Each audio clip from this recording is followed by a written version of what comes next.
niin vaikka tämmöinen ryhmä kuin Rolex-kellot Suomi tai Tesla Club Finland, niin usein vaikka arviokäynti alkaa silleen, että ensin vertaillaan autoja, vertaillaan kelloja ja sitten pohditaan, että mikä tämä asuntojuttu oli. 17-18%, millä mä lasken sen, että kuinka paljon hinnat on laskenut 3 vuodessa, mikä on ihan tolkuton, kun ruvetaan miettimään, että asunto maksaa vaikka 1 000 000, niin siis 1/5 melkein sulanut pois. Mä pyysin tänne käymään 2 välittäjää, ja Roni oli myynyt tämän kämpän ennen kuin se toinen palasi mulle asiaa. Kato 100 kämppää, tarjoan niistä 10, silleen, että hävettää, niin 1 sulle jää. Sitten sen yhden päällä on tosi kiva istua.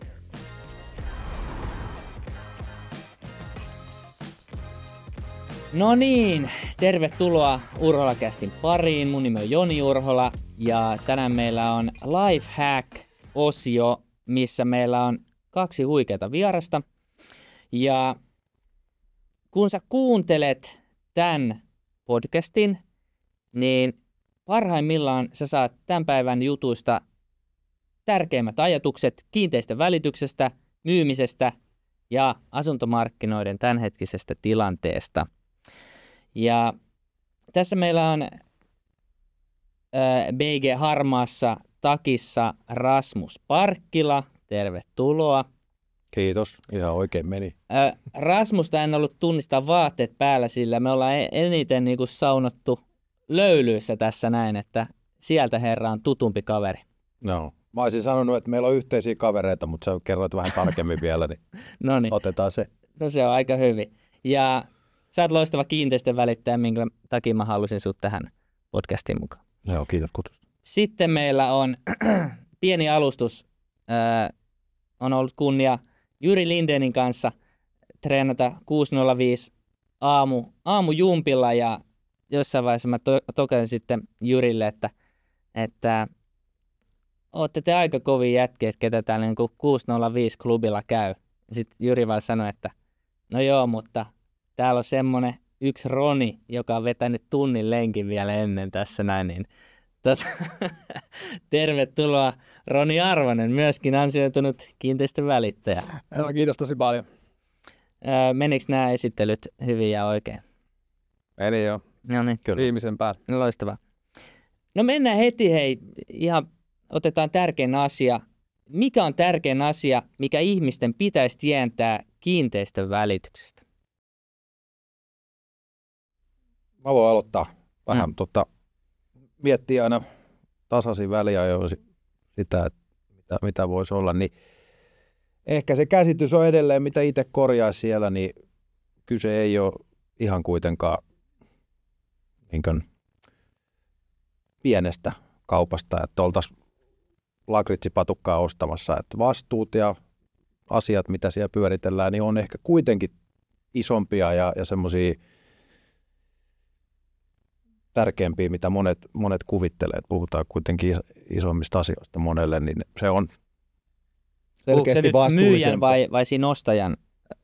No sekä että varmaan se yleinen, mitä ajatellaan sitä, että miten ihmiset kuvittelee, että kuka sitä pystyy tehdä ja miten helposti ne asiat menee maaliin ja muuta, niin kyllä se on niin kuin paljon enemmän on monesti pelissä, paljon vaikeammista asioista on kyse ja vastuut on isompia, mitä monet sitten luulee, että siellä on mun mielestä edelleen niin kuin harhakuvitelmaa siitä, että kuka vaan voisi hoitaa ja vastuut olisi pieniä ja ne menee vaan niin kuin sormeen napauttamalla, että ehkä jotenkin näin purkaisin. Mitäs Roni lisää? Mikä on tärkeä asia, mitä kiinteistön välityksestä meidän tavallista kuolevaista pitäisi tietää? Mä luulisin, että jos yksi asia jää tästä aiheesta mieleen, niin se on se, että älä koskaan päästä vähänkin vanhempaa sun sukulaista asioimaan yksin tuntemattoman kiinteistövälittäjän kanssa. Se puhaltaa, kavaltaa sut melkein aina. Onko näin tapahtunut? Tapahtuu koko ajan, joka paikassa. Mutta kukaan ei puhu siitä, koska tosi niin kuin iso prosentti välittäjistä tekee sitä. Kukaan ei puhu siitä. Sitten voi puhua oikeastaan, ja tietysti vaan ne välittäjät, jotka sitä ei tee. Ja sitten välittäjät tekee tätä, mä tiedän, lunastuslausekkeellisissakin yhtiöissä. Ja siis käsittämätöntä. Eli ottaa välittäjän etenkin silloin, kun kyse on vähänkin vanhemmista ihmisistä, sukulaisista, niin on itse mukana. Mielellään kilpailuttaa monta, on tietysti itse mukana. Ja sitten se, että ottaisi jonkun suosituksen kautta, jonkun, joka on tehnyt jo hyvä. Niin. Sillähän tuntuu, että maailma pyörii parhaiten ja just noiden suositusten kautta mikä tahansa ala, niin jos kaveri suosittelee, niin sitä vaan uskotaan enemmän. On se sitten leffaan suosittelu tai kiinteistön välittäjä tai valmentaja tai mikä tahansa. Mikä on sitten, kertokaa joku, lähdetään kevyellä liikkeelle, että kertokaa joku mieleenpainuva kauppa tai tilanne, mistä meinas tulla kauppa tai joku, mikä on semmoinen joku hauska tai tärkeä tai jännittävä. Mulla on aina sama vastaus tähän. Eka näyttö 2010 kesällä Vuosaaressa. Eka oma näyttö. Mä sain tuurata yhdessä kohteessa ja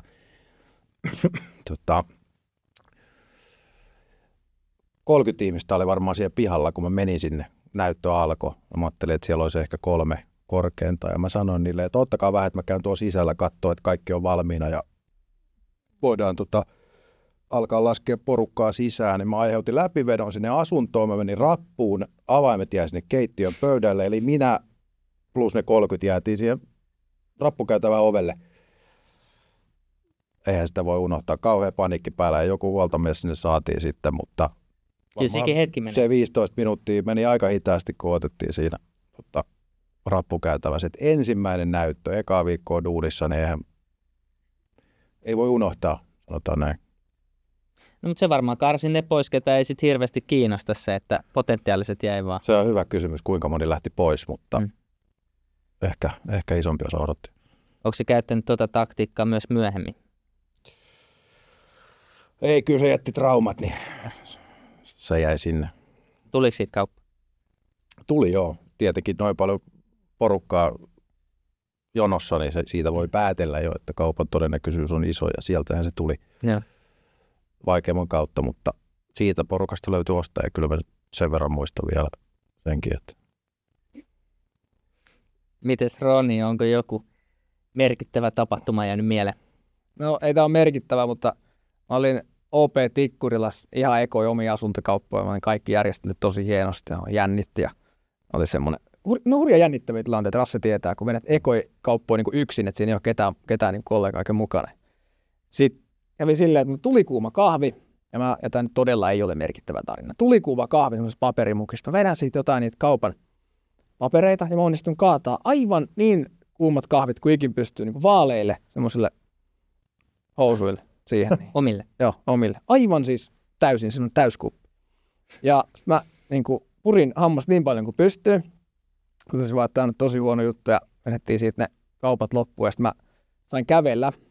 Siinä on joku eläkeläisten kirppari, semmoinen molemmilla puolilla, jotka tietää se Tikkurilla OP, se vanha rakennus, mikä siinä on joku eläkeläiskirppari. Ja siinä on niinku näitä eläkeläisiä rivissä molemmilla puolilla. Sitten mä kävelin ihan kun mulla olisi kuuset housussa, mä kävelin siitä läpi firman logoissa ja menin autolle ja mietin vaan, että kaupat tuli tehtyä, mutta on tää kyllä niinku aivan supernova.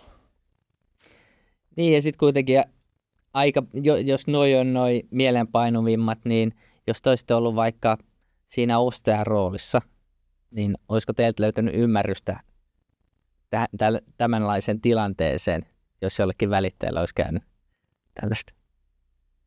Varmasti. Ihan pelkästään senkin takia, kun vaikka toivottavasti mä sählään tosi vähän, niin joskus sitä vaan tulee sählättyä ihan meistä tarkimmatkin. Ja sori Rasse, ei ole tarkoitus puhua päälle, jos sä olet sanomassa jotain. Niin. Ei, mä unohdin jo. Sä olet sanomassa, että ei. Mä mietin jo seuraavaa tarinaa, mutta Saadaan kertoa tässä lomassa. No onko jotain sellaista, että minkä takia päätyi tähän ammattiin, että Ronikin tuossa nyt on jo mestari tubettaja ja lähtee sitä uraa nostattelemaan, mutta sitten tuossa vuosi aikaisemmin, niin minkä takia Roni esimerkiksi päätyi tuohon välittäjäammattiin? Joo, tällä hetkellä mun toi kuuntelijapodcast, se on YouTubessa ja mä päädyin siihen vaan silleen, että myynti kiinnosti tosi paljon. Tietysti kun valmistuin kauppakorkeakoulusta, raha kiinnosti ihan älyttömän paljon, asuntosijoittaminen. Ja sitten tuttu sanoi vaan silloin, että mitä jos alkaisit myymään kämppiä? Että siinä yhdistyy tuo asuntosijoittaminen, ainakin jossain määrin siinä yhdistyy myyntityö. Sitten mä ajattelin, että toihan voisi olla hyvä juttu. Niin siinä ei mitään sen kummallisempaa tarinaa ole. Joo. Mites Rasmus? No osittain sama. Ehkä suvussa on niin aika vahvaa välittäjätaustaa, että niin osittain ajautuen. Ja sitten mä olin niin pirun nuori, siis mä olin 19, kun mä aloitin, tietenkin vähän opettelee eka, mutta siis olin välittäjänä netissä ja muuta kuitenkin ihan tein sitä täyspäiväisesti, niin koulut ei oikein kiinnostanut. Sitten oli aika paljon stadissa kavereita ja tehtiin paljon kaikkea ja muuta, niin jollain se piti rahoittaa ja sitten nälkä myydä oli tietenkin kova, että se oli siinä, että niinkö virtaa oli, mutta ajautuen ja oikein semmoista plan B:tä ei ollut ja nuoresta iästä niinkö jotenkin senkin takia piti ponnistaa sitten tekemällä ja ajautuen. Että. Jos me käytäisiin seuraavassa osiossa läpi vähän kiinteistövälittäjän hahmoa ja minkä takia mä halusin teidät tänne haastatteluun on sen takia, koska te olette mun mielestä todella erilaisia myyjiä. Roni on vaikka tosi semmoinen suora, joskus vähän tiukka semmoinen aika, että tehdään näin. Rasmus on taas tosi tämmöinen rento ja helposti lähestyttävä ja molemmat niin kuin hoitaa on miellyttäviä tyyppejä hoitaa todella eri lailla tätä omaa duunia, niin mä haluaisin puhua vähän tästä kiinteistönvälittäjän hahmosta, että teidän kokemusten perusteella, että nyt kaikki, ketkä tekee kiinteistönvälitystä tai sitten haaveilee tällaisesta, niin kerrotaan nyt tämä lifehack tähän, että millainen on hyvä kiinteistönvälittäjä teidän mielestä? Mitä Rasmus sanoo? Joo, paljon voisi luetella tästä saman tien ranskalaisilla viivoilla, mutta varmaan nyt semmoinen, että kuka pitää sen, mitä lupaa. Että ymmärrät sen niin vastuun, mikä on, että kun jotain sanotaan, niin se pitää tapahtua. Ja jos ei tapahdu, niin voi olla siinä sitten niin rehellisyys ja semmoinen, että on se näkemys ja sitten että on kyky pitää siitä näkemyksestä kiinni. Roni. Kättelee kovaa, on ajoissa, katsoo silmiin, odottaa, että kutsutaan sisään eikä rynni vaan ovesta sisään. Ja tekee niin kuin sanotaan, vastaa kaikkiin viesteihin tosi nopeasti, vastaa puhelimeen. Se on ihan siis aivottoman helppoa. Toki ehkä vähän itsekuri se vaatii, mutta siis se on ihan sama vastaus kuin, että mistä tahansa ollaan hyviä myyjiä niin siinä. Ja kyllä se on myös sitä, että kollegoit kysyy paljon niin kuin innoittelua ja muuhun, että niitä kannattaa tehdä yhdessä, kun joku kuitenkin kollega on myynyt siinä vieressä ja muuta. Et yhteistyötä, mutta samat asiat kuin missä niin kuin myyntityössä, kuin mitä niin kuin yleisestikin myyntityössä on tärkeitä, niin ihan samat asiat pätee välitykseen. No seuraava kysymys on tästä huonosta kiinteistövälittäjästä ja itteni mukaan lukien, niin minkä takia on tullut aika monesta kiinteistövälittäjästä sellainen kuva, että siellä olisi vähän venytetään jotain hintaa tai kerrotaan vähän sinne päin tai että siellä on vähän sellaista, kun puhuit tästä näin, niin kuin tehdään sitä mitä luvataan ja rehellisyydestä ja muusta, niin no, kuulostaa aika itsestäänselviltä jutuilta, mutta tuntuu, että näin ei aina tapahdu, niin mistä tämä johtuu? Niin, tarpeeksi monta itsestäänselvää asiaa, niin sitten se rupeat ehkä oikoon jostain, ja jos sä vähän oiot jostain, niin sitten se taas vaikuttaa johonkin siihen toiseen asiaan toisesta päästä, että en tiedä, perusasioissa monella on tekemistä siitä samaa mieltä, mitä Roni sanoi äsken, että ne mitä sä luettelet, niin kuulosti ihan normaalilta, mutta sitten kun kättelet vähän löysemmin ja näin, niin sitten se voi olla jollekin jo, että mikäs tyyppi toi oli. Pelaatko osa liian lyhyttä peliä, että kun kauppoi, varsinkin kun sä ostat kämpän, jos ostat itsellesi, niin että sä osta sitä ehkä joka vuosi tai joka toinen vuosi, vaan se voi olla ehkä 5 vuoden tai 10 tai 15 vuoden välein, niin luottaako ne ihmiset siihen, että tehdään tässä näin nyt hyvät hillot ja vähän vedätetään tässä ja en mä tule näkemään tätä tyyppiä? Kiinteistövälitys, asuntokauppa, nimenomaan kiinteistövälityksen kautta, se ei ole semmoinen pitkä peli eikä jatkuva asiakassuhde, vaan se on tämmöinen käytännössä yksittäinen kauppa. Miten se menee, onko se edelleen, että 7 vuoden välein omistusasujat vaihtaa asuntoa tai jotain keskimäärin, jotain sellaista. Joku vähän vähemmän, joku vähän useammin, joku vähän harvemmin. Joka tapauksessa se on tosi kiinnostavaa välittäjälle voittaa tänään, koska sä et ihan todennäköisesti häviä siitä huomenna, vaan se on semmoinen lyhyt peli. Sitten pitäisi jotenkin tehdä semmoinen pitkä peli, että se on kiinnostava. Välittäjälle toimii oikein. Ja hyvät välittäjät sen tietää ja mainekirja, mitä ikinä. Mutta se on vaan se, että kun sitten ihminen on epäsuosittu mielipide, mutta me ihmiset me on taipumuksia laiskuuteen, me on taipumuksia oikoa. Ja meissä kaikissa on tämmöisiä petollisia elementtejä. Sitten välitystyö on semmoinen, että se tuo niitä puolia ihmisissä esiin, etenkään etenkin kun sä teet työtä ihmisten kanssa asunnoissa ja ne ihmiset, jotka asuntoja myy tai ostaa, ne ei tiedä niistä niin paljon. Sä tiedät niistä kaiken. Niin siinä semmoinen suhteellisen lyhyt vastaus aiheeseen, voisin puhua pidemminkin, mutta siinä on kannusteita siihen vaan, että välittäjät oikoo tosi paljon. Niin, mä mietin sitä pitkää peliä silleen, että miksi te molemmat olette menestyneitä alalla, että eikö ihmiset näe sitä, että jos sä oot tehnyt hyvin kaupan ilman kusettamista ja että sä teet ne, mitä sä oot luvannut, niin sitten kun joku hänen lähipiiristä on myymässä tai miettii myymistä, niin sitten sä oot, itse asiassa mulla oli loistava välittäjä, että voiko mä antaa hänen yhteystiedot, että ootteko te saanut näiden suositusten kautta sitten paljon itse lisämyyntiä tehty?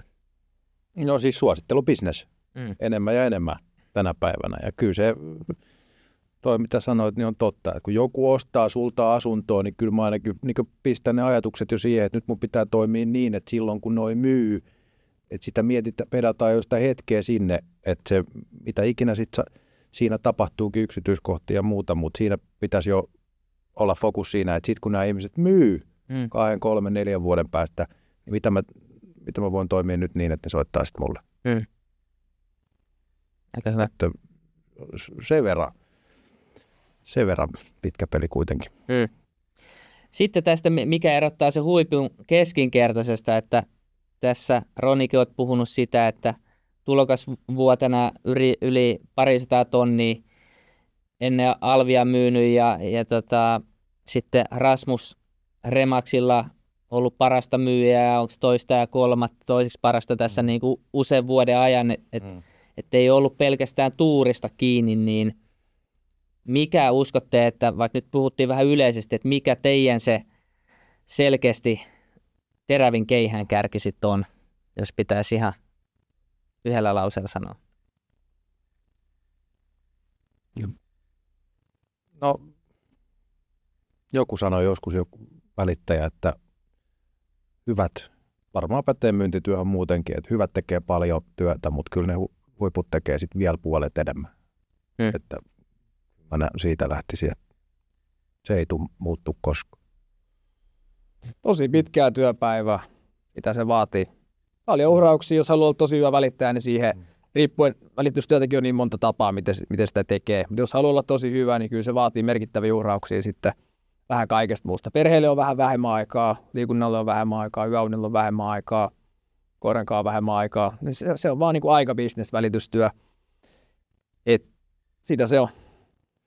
Ja mä tai siis tuossa kun käytiin aiemmin tänään lounalla Roni sun kanssa, niin mä muistan sellaisen, että sä oot luvannut antaa vuorokauden sisällä jonkun arvion tai vastata jotain muuta, että kun käytiin lounalla ja sit sä olet, no nyt tuli viesti, sori mä vastaan tässä nyt tälle näin. Ja mä ymmärrin sen, koska sä oot perustellut sen, sä oot tehnyt jonkun lupauksen, että minä palaan sinulle asiaan, onko se siinä vuorokauden kuluessa. Niin kyllä jengi nykyaikaa arvostaa ja se voi hyvin olla, että jos siellä joku on suhun yhteydessä ja sä et vastaa vaikka sen tunnin sisällä tai joillekin 15 minuutin sisällä, niin ne jo katsoo muita vaihtoehtoja. Että kyllä se nykyään tuo nopeus tuntuu olevan tosi kriittinen. Siis jos tulee arvioinkäynti ja vaikka lauantaina ja asiakas laittaa vaikka 3 firmaa lauantaina viestiä, että moi pitäisi myydä asunto, jos sä vastaat siihen maanantaina, jos mä vastaisin siihen vasta maanantaina, niin Rasse on käynyt siellä sunnuntaina. Niin se ei niinku toimi sille, että voisi olla tosi hitaasti vastata. Et silloin etenkin kun mä olin ekakierrosta välittäjänä, tykkäsin sanoa silleen, että se on varmasti kieliposkella, mutta pitäisi vastata asiakkaalle ennen kuin se WhatsAppin ping-ääni ehtii päättyä. Sitten kun asiakkaat vaikka kysyy, että nukut sä Roni koskaan, sä vastaat vaan, ei. Eikö sulla Roni ollut joskus joku palvelulupaus, että kun asiakas laittaa viesti, niin se oli joku ihan uskomattoman nopea, että mä vastaan muutamassa minuutissa tai jotain, jos tulee siis yhteydenottopyyntö. Se olisi olla 60 sekuntia. Johonkin someen se on levinnyt. En mä keksinyt tätä. Taisi olla joku 60 sekuntia tai jotain. Ja kaikki varmasti tietää, että se on ehkä aavistuksen kärjistetty, mutta jotenkin se on ihmisten mieleen sitten jäänyt. Ja noista arvioista, niin mulla on semmoinen nettibisnes kuin pankkiarvio.fi, että mulle voi lähettää asunnon isännöitsijän todistuksen ja mä sitten palaan arvion kanssa 24 tunnin kuluessa tai perjantaina seuraavana maanantaina. Joo. Mutta se on silleen, että jos sä et vastaa nopea, niin joku vie sun bisneksen. Varmasti pätee sullakin PT-hommia. Joo, se on ihan totta, että kyllä siinä pitää, että se on vaan, että sitten jos... Ja vastaat jotain.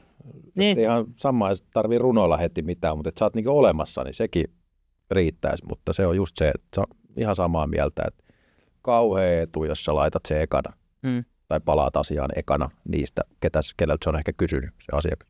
Ei, tosi hyvä pointti vastaa vaikka silleen, että hei, kiitos viestistä, mä palaan sulle, kun vapauden tästä seuraavasta paikasta.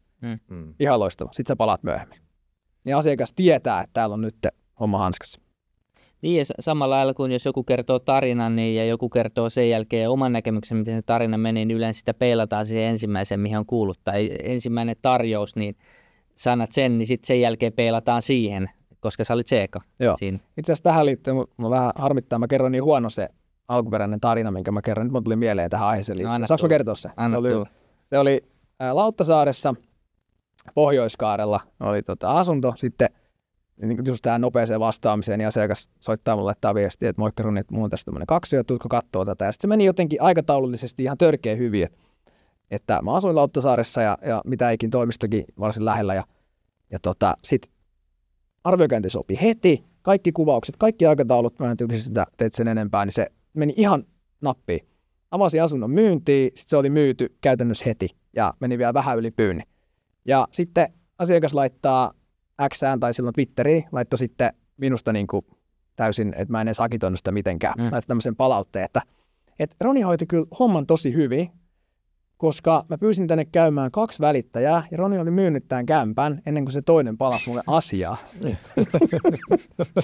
Se on niin kuin hyvä. Se varmasti ei kertoa, siis se meni ihan satumassa hyvin. Aina ei mene noin vasta, minkä lisäksi se toinen oli kyllä, ollaan varmaan kaikki yhtä mieltä, että sille ei ehkä mennyt niin vahvasti se. Siinä oli helppo näyttää hyvältä. Mun mielestä se oli hauskaa, että tämä toinen välittäjä palannut edes asiaa. Se mua Vuosaaren toimeksiantaja ei ollut ihan yhtä innoissaan mun tarinani. Ei varmaan ollut. No hei, tulos puhuu puolestaan, kauppa tuli siitä ja sehän oli jo sun kohde, niin se oli helppo Klaara hima. No miten sitten, että tälläkin alalle jossain välissä on ollut tosi muodikasta ja on ollut kaiken näköistä ohjelmaa tässä, että tehdään kiinteistövälittäjänä hommia, niin kuinka moni sitten tajuukaan, että kuinka tiukkaa tuo duuni on, että paljon se vie ja kuinka sä joudut olemaan aika tavoitettavissa koko ajan, että onkin vähän liian ruusunen kuva siitä, että täällä taas myydään kämppää, että kuinka moni lopettaa kiinteistön välityksen nopeasti, onko siitä tatsia? On ne kovia lukuja, siis paljon isompia prosenttiosuuksia lopettaa nopeasti, mitä jengi ehkä kuvittelee maalikot, että kyllä se on ihan karmeeta siis se, että jos se on jo eka 3 kuukautta on jo jonkunlainen kiljotiini, että moni on jo siinä ulkona, eikö mitä sanoo Roni? On ihan varmasti, niin kuin se kauppasykli on niin pitkä. Jatka vaan, jos olit sanomassa. Niin. Joo, ja sitten varmaan vielä 3 lisää 6 kuukautta, niin sit pitäisi olla jo tuloksia, että kun se kauppasykli on niin kuin, siinä on niin monta vaihetta. Se, että sun pitää raapia ne kämpät myyntiin, siinä voi kestää, sitten pitää myydä vielä, niin monella niin aikakin loppuu kesken. Että niin taloudelliset realiteetit alkaa tulla vastaan, että pitää tulla kauppoja ja näin, niin moni lopettaa halutessaan ja moni tahtomattaakin, että kyllä sieltä jää niin valtaosa lopettaa ensimmäisen vuoden aikana. Näin mä sanoisin. Iso osa jo ensimmäisen 6 kuukauden aikana. Jos nyt lukuja, mitä mä oon tässä 15 vuotta kattonut vierestä. Joo, ja siis välittäjät, etenkin kun tulee huonoja aikoja, ja sitä paitsi vaikka se hyväkin aika, niin se on vaikeeta, niin välittäjät menee takaisin ajaa taksia ja leikkaa lihaa. Mä oon tehnyt kesätöinä molempia, mulla ei ole kummastakaan mitään huonoa. Ja sitten se, että just niin kuin Rassi sanoi, eli se sykli on tosi pitkä. Eli ensin kun sä tuut alalle, sitten sulla mietitään kaikki nyt kuvittelee, että on ensimmäinen päivä välittäjänä. Sä oot siinä, sulla on niin, uusi läppäri ja uusi kaikki, ja sitten nyt sulla ei ole mitään myytävää. Nyt sun pitää jostain raapia, ne arviokäynti, mihin sä pääset käymään. Sitten sun pitää antaa sinne tarjous, se pitää mennä niin välityspalkkio, tarjous ja kaikki pitää mennä läpi. Ja sitten sen jälkeen sun pitää näyttää, se on kaikki silleen suht helppoa näyttäminen ja muuta. Sitten sun pitää neuvotella se ostarjouksen pitää mennä läpi. Ja sitten pitää sopia pankkiaika, ja sitten pankkiajasta sitten tyyliin seuraavassa kuussa usein, saat vasta palkan, vähän riippuen. Siinä voi mennä monta kuukautta, vaikka se alkaisikin ihan hyvin. Eihän todennäköisesti on, että kukaan ei edes pyydä sun arviokäynnillä, vaikka ekaan 2 kuukauteen. Etenkin jos aloittaa nuorena, koska jossakin, että mitä 19-vuotiaan Rassi aloittanut, niin moniko sun kaveri vaikka myy 19-vuotiaana niiden kämppiin. Niin, nimenomaan. Ei kukaan, eikä ne voi ostaakaan niitä rahaa yleisesti. Joo, ja nuo vaiheet, mitä Roni sanoi, niin yhden mokaat, niin se on siinä. Mitä ei tule. Se, jokainen pitää onnistua. Yhden vedät ohi, niin euroakaan ei tule. Että se on niin yksinkertaista. On joo. Ja sitten vielä se, että se pitäisi olla hyvä hintapyyntö. Ja hyvä hintapyyntö on tarkoittanut sitä, että se menee kaupaksi. Ja se menee kaupaksi parhaaseen mahdolliseen hintaan. Nyt kun se menee kaupaksi, niin siinä pitäisi olla semmoinen komissiokin, että se on välittäjälle järkevää ja myyjälle kohtuullista. Niin se on kyllä tosi hyvä pointti, että yhdenkin noissa vedät huonosti, niin et saa mitään. Onko tuolla mitään pohjapalkkaa, mihin saadaan sitten nämä? Ei ole. Ei. Partnersoppareissahan ne on miinuksella. Niin, siellä on kustannuspaikat. Joo, just näin, jos lukee partner, mä en tiedä, no sanotaan, että ei puhuta varmaan kenenkään omista soppareista nyt, mutta tyypillisesti niin kun on partnersopparilla, niin se on noin -1,000 alvinolla, vähän vajaa. Miten se tarkoittaa? Rassi voi vaikka kertoa niin monologiksi. Niin siis nykyään varsinkin enemmän ja enemmän, niin välittäjillä saattaa olla useita eri sopimusmalleja, millä voidaan tehdä. Mutta siis lähtökohta on se, että joku ne kulut maksaa. Siis sieltä tulee pakollisia sivukuluja asunnon myynnistä, siis paperit, pakollinen asiakirjatilaus, kuvaukset, pakollinen ottaa nykyään ammattilainen kuvaamaan, internetmainonta, kaikki portaalit maksaa, ne satasen aloituskustannukset, mitä myynnistä tulee, on pakolliset, vaikka se kohde ei menisi kaupaksi, ja joku ne maksaa, ja asiakas monesti sanoo, että saattaa myyntiin, mutta että mä en vastaa mistään kustannuksista, jolloin sitten tullaan tähän Ronin mainitsemaan tilanteeseen, että sitten se yritys maksaa ne, ja viime kädessä sitten ne kaatuu sille välittäjälle, eli sieltä voi per kohde jäädä miinusta, jos kauppaa ei tule, niin tämä varmaan vastasi kysymykseen. Historiaa tuntee, lähihistoria, monta tämmöistä. Nyt se on nimenomaan näissä partnersoppareissa, koska partnerit on, se menee silleen, että just kun se on se niin sanottu pöytämaksu, se on vaikka -1,000, mutta se tarkoittaa, että saat siitä komissiosta pitää tosi paljon itsellä, vaikka 80% tai 70% tai jotain. Ja kun sä keräät itselleen näitä kuluja, niin lähihistoria tuntee monta tämmöistä keissiä, että siellä on kiinteistövälittäjä kerännyt siis -5 numeroa velkaa sille yhtiölle, jota hän edustaa. Se on aika hieno tilanne olla töissä varmasti. Ei ole ilmaisia lounaita, ehkä toi kertoo sen. Että... No ei toi niin ruusuiselta enää kuulosta toi. Ja sitä paitsi välittäjät nähdään aina niin sanotusti champagnepullo kädessä. Pohdi, milloin sä näet välittäjää? Sä näet silloin, jos pohditaan yhdessä. Sä näet sen, kun ootte pankissa, sä oot ostamassa tai myymässä, sit sä näet arviokäynnillä ja sä näet esittelyssä. Ne on kaikki välittäjän tietyllä tapaa näitä hienoimpia aikoja. Mutta silloin, kun välittäjä pyörittää kynää yksin toimistolla, eikä ole nähnyt koko viikkoa yhtään asiakasta, et koskaan näe niitä. Etkä minkään hävityn-arviokäynnin jälkeen et koskaan näe välittäjää. Välittäjä nähdään aina. Champagnepullo, hieno kello kädessä. Hyvällä välittäjällä ei ole aikaa juoda champagnea, kun seuraavalla aamulla pitää olla 8 katsoa jotain asuntoa. Just sellainen.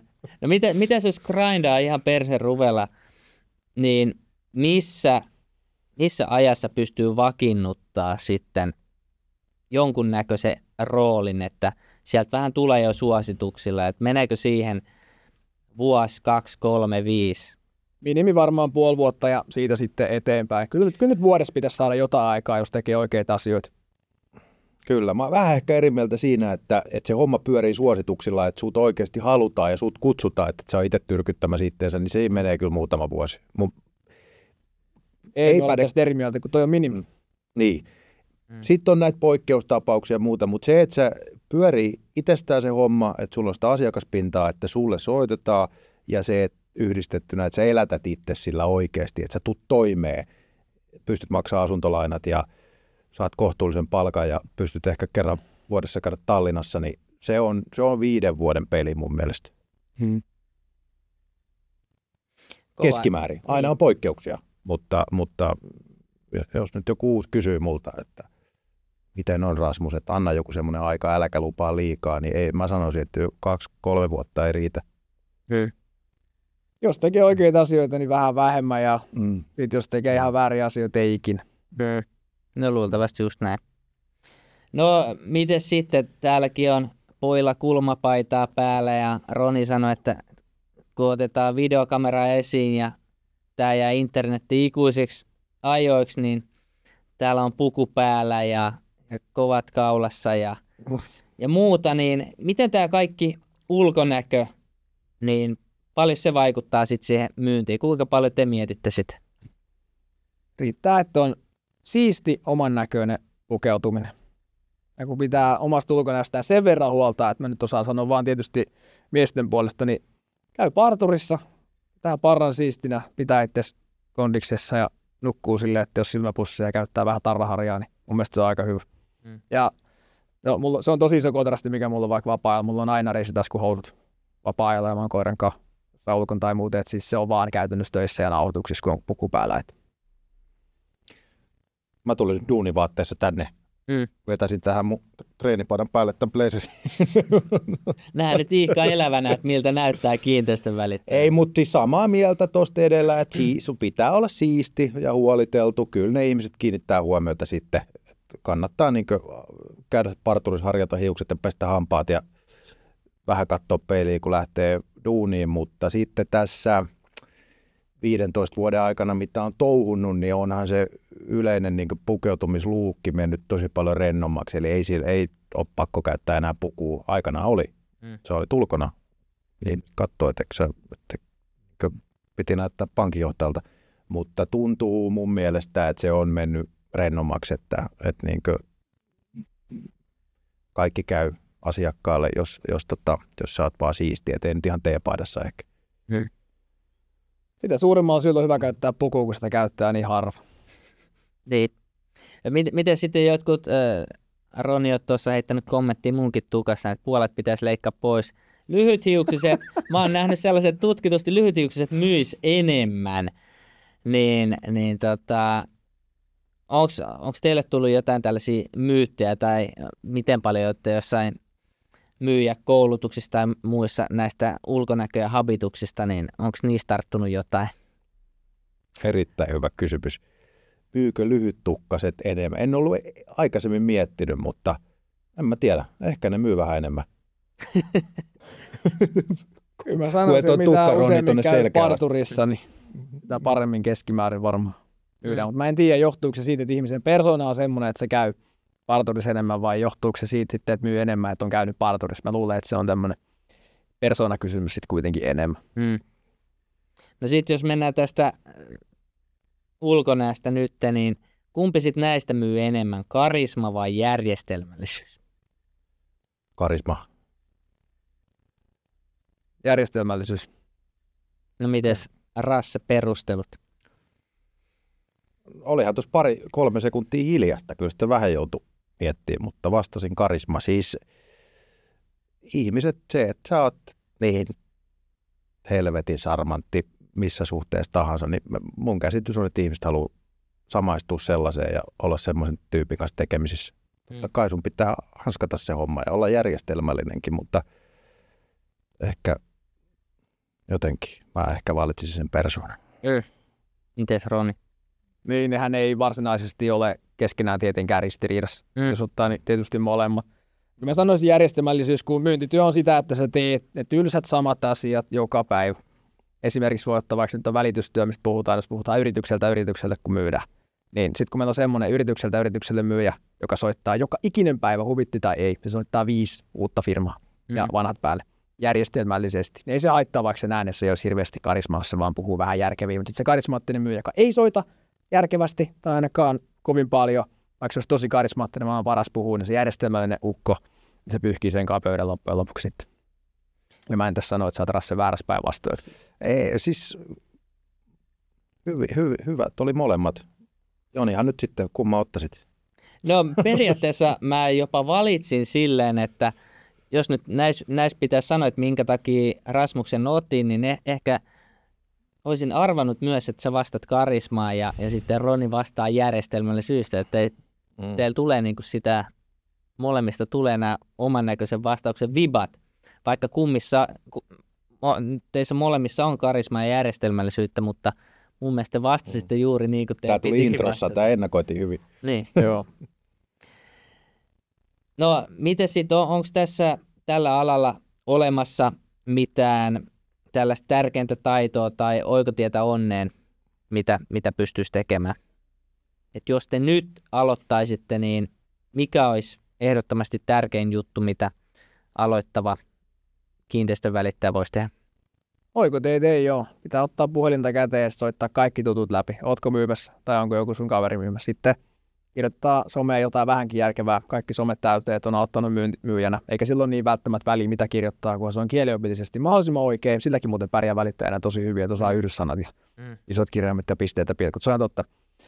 Ja sitten se, että yksi semmoinen aika hyvä tapa on se, että lyöttäytyy sen toimiston kovimman välittäjän kanssa kimppaa sopivasti.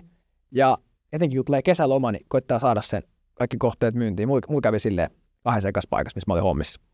Niin on tosi hyvä pataa sen ihmisen kanssa sitten ottaa vaikka vähän pienemmät komissiot niistä, jos saa sen kovan myyjän luukkuun myytyä. Koska siellä sä tapaat vaikka iso omakotitalo jossain, niin sinne tulee ihmisiä, kenellä on vaikka 2 yöt myymättä, 3 yöt myymättä. Itse saat niitä, niin se on tapa tavata niitä myyviä asiakkaita. Sitten voisin puhua pidemminkin, mutta tässä olisi semmoinen perus. Hyvä vinkki. Mites Rasmus oikein? Siinähän sitä hyvää myyjää jo mitataan, kuka onnistuu pääsee sen toimiston parhaamman välittäjän siipien suojaan. Niin jos sä siinä onnistut, niin sehän osoittaa jo sen, että sä oot hyvä myyjä. Niin kyllä siinä pitää olla hyvä. Eikö se ole? No sä myyt itselle sen, siis, koska ei se hyvä välittäjä, se ei päästä sua sinne sen kohteeseen. Ei. Kyllä. Mutta joo, siis vinkkejä uuden. Siis kaikki fokus siihen, millään mulla ei ole mitään väliä kuin, että miten sä saat niitä asuntoja myyntiin.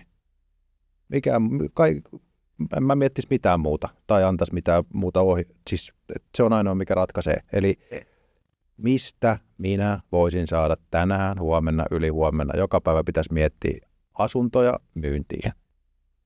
Toi on niin oikea kysymys. Missä on se ihminen, joka on myymässä asuntoa just nyt, joka ei vielä tiedä musta, jonka pitäisi tietää musta? Jokainen missä se vastaan tuli ja miten toi voisi antaa mulle oma asuntonsa myyntiin? Mitä mun pitäisi tehdä, että niin tapahtuisi? Niin se on se juttu. Koska sitten kun niitä tulee, niin sit niin kaikki muu on helpompaa sen jälkeen. Se loppu menee kyllä, mutta toi on se haaste numero 1. No onko se Ronin, että soitellaan kaikki kaverit ja tutut läpi vai onko jotain muuta vinkkiä, mitä tekisi? No mikä on muut. Noi on niitä hyviä ja yleisimpiä ja varmasti on muitakin, mutta ehkä se juttu on se, että mikä sopii juuri sulle parhaiten. Mikä on se sun juttu saada? Onko sä jossain lätkäjengissä, höntsäilet siellä ja harrastelet, tunnet sen koko pukukopin, ne luottaa suhun, voisiko ne antaa sulle jotain? Meillä oli aikanaan, aloitti yksi palomies duunissa, mun kaveri tänä päivänäkin, hyvä sellainen, niin muisteltu monta kertaa jälkikäteen, niin se sai sieltä palokunnasta. Niillä oli tietenkin kaikilla niin omat kakkosduunit ja osa oli Raksalla duunissa ja osa teki muuta, niin toi tuli, hän tuli välittäjäksi ja siellä palokunnassa, kun niillä on tämmöinen veljellinen henki siellä, niin nehän halusi auttaa sitä. Kyse oli siitä, että he haluavat auttaa häntä ja tarjota hänelle sen mahdollisuuden, niin se repi sieltä palokunnasta, niin ekan kuukauden aikana niin varmaan 5 kämppää myyntiin, enemmänkin jopa. Niin tarkoitan siis vaan sitä, että sun pitää vaan löytää se oma tapa, että mistä sä onnistuisit nipistää myytävää. Ja jos sä nipistät, niin sit otat sieltä lisää vaan ja keskityt siihen. Niin.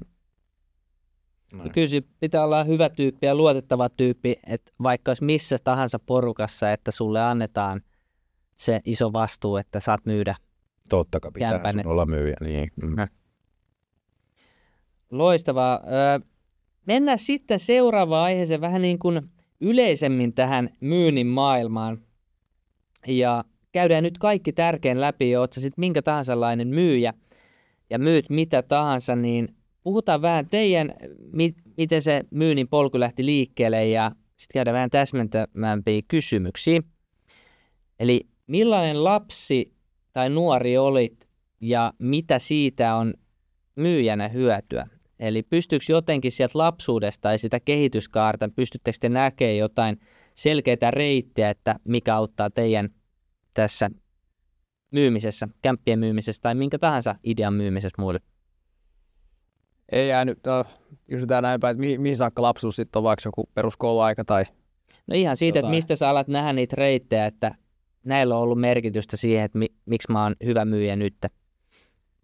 Ei mulla ole kyllä, jos sä olit tylsä vastauksen. Ei mulla ole kyllä yhtään mitään. Aina luokan lyhyin poika ja usein luokan lyhyin ihminen ja koulukiusattu ja kaikki. Ei mulla ole niin kuin jäänyt lapsuudesta siihen myyntiin niin kuin yhtään mitään. No eikö se voi olla?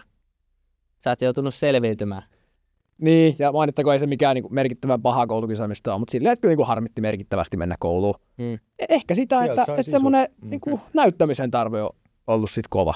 Sitten vitsi, kattokaa, että mä pärjään, että en mä ole välttämättä enää kovin luuseri. Se on varmaan sit sitä, jos tässä nyt jonkun semmoisen aasisilla vetää taas se nyt ei huku. Jos väkisin haluaa etsiä jonkun aasisilla. Niin, sellaisen tämä nyt oli tosi tylsä vastaus. Mutta. No onko Rasmuksella joku? No ehkä yksi tulee mieleen. Lapsena oli aika kiinnostunut, utelias ja ennen kaikkea kiinnostunut niin kuin meidän keskusteluista ja syvällisesti niin kuin seurasin vierestä. Mä muistan, mä olin varmaan 5-10-vuotias, 5-15-vuotias, siis koko se väli, niin meilläkin oli paljon vieraita.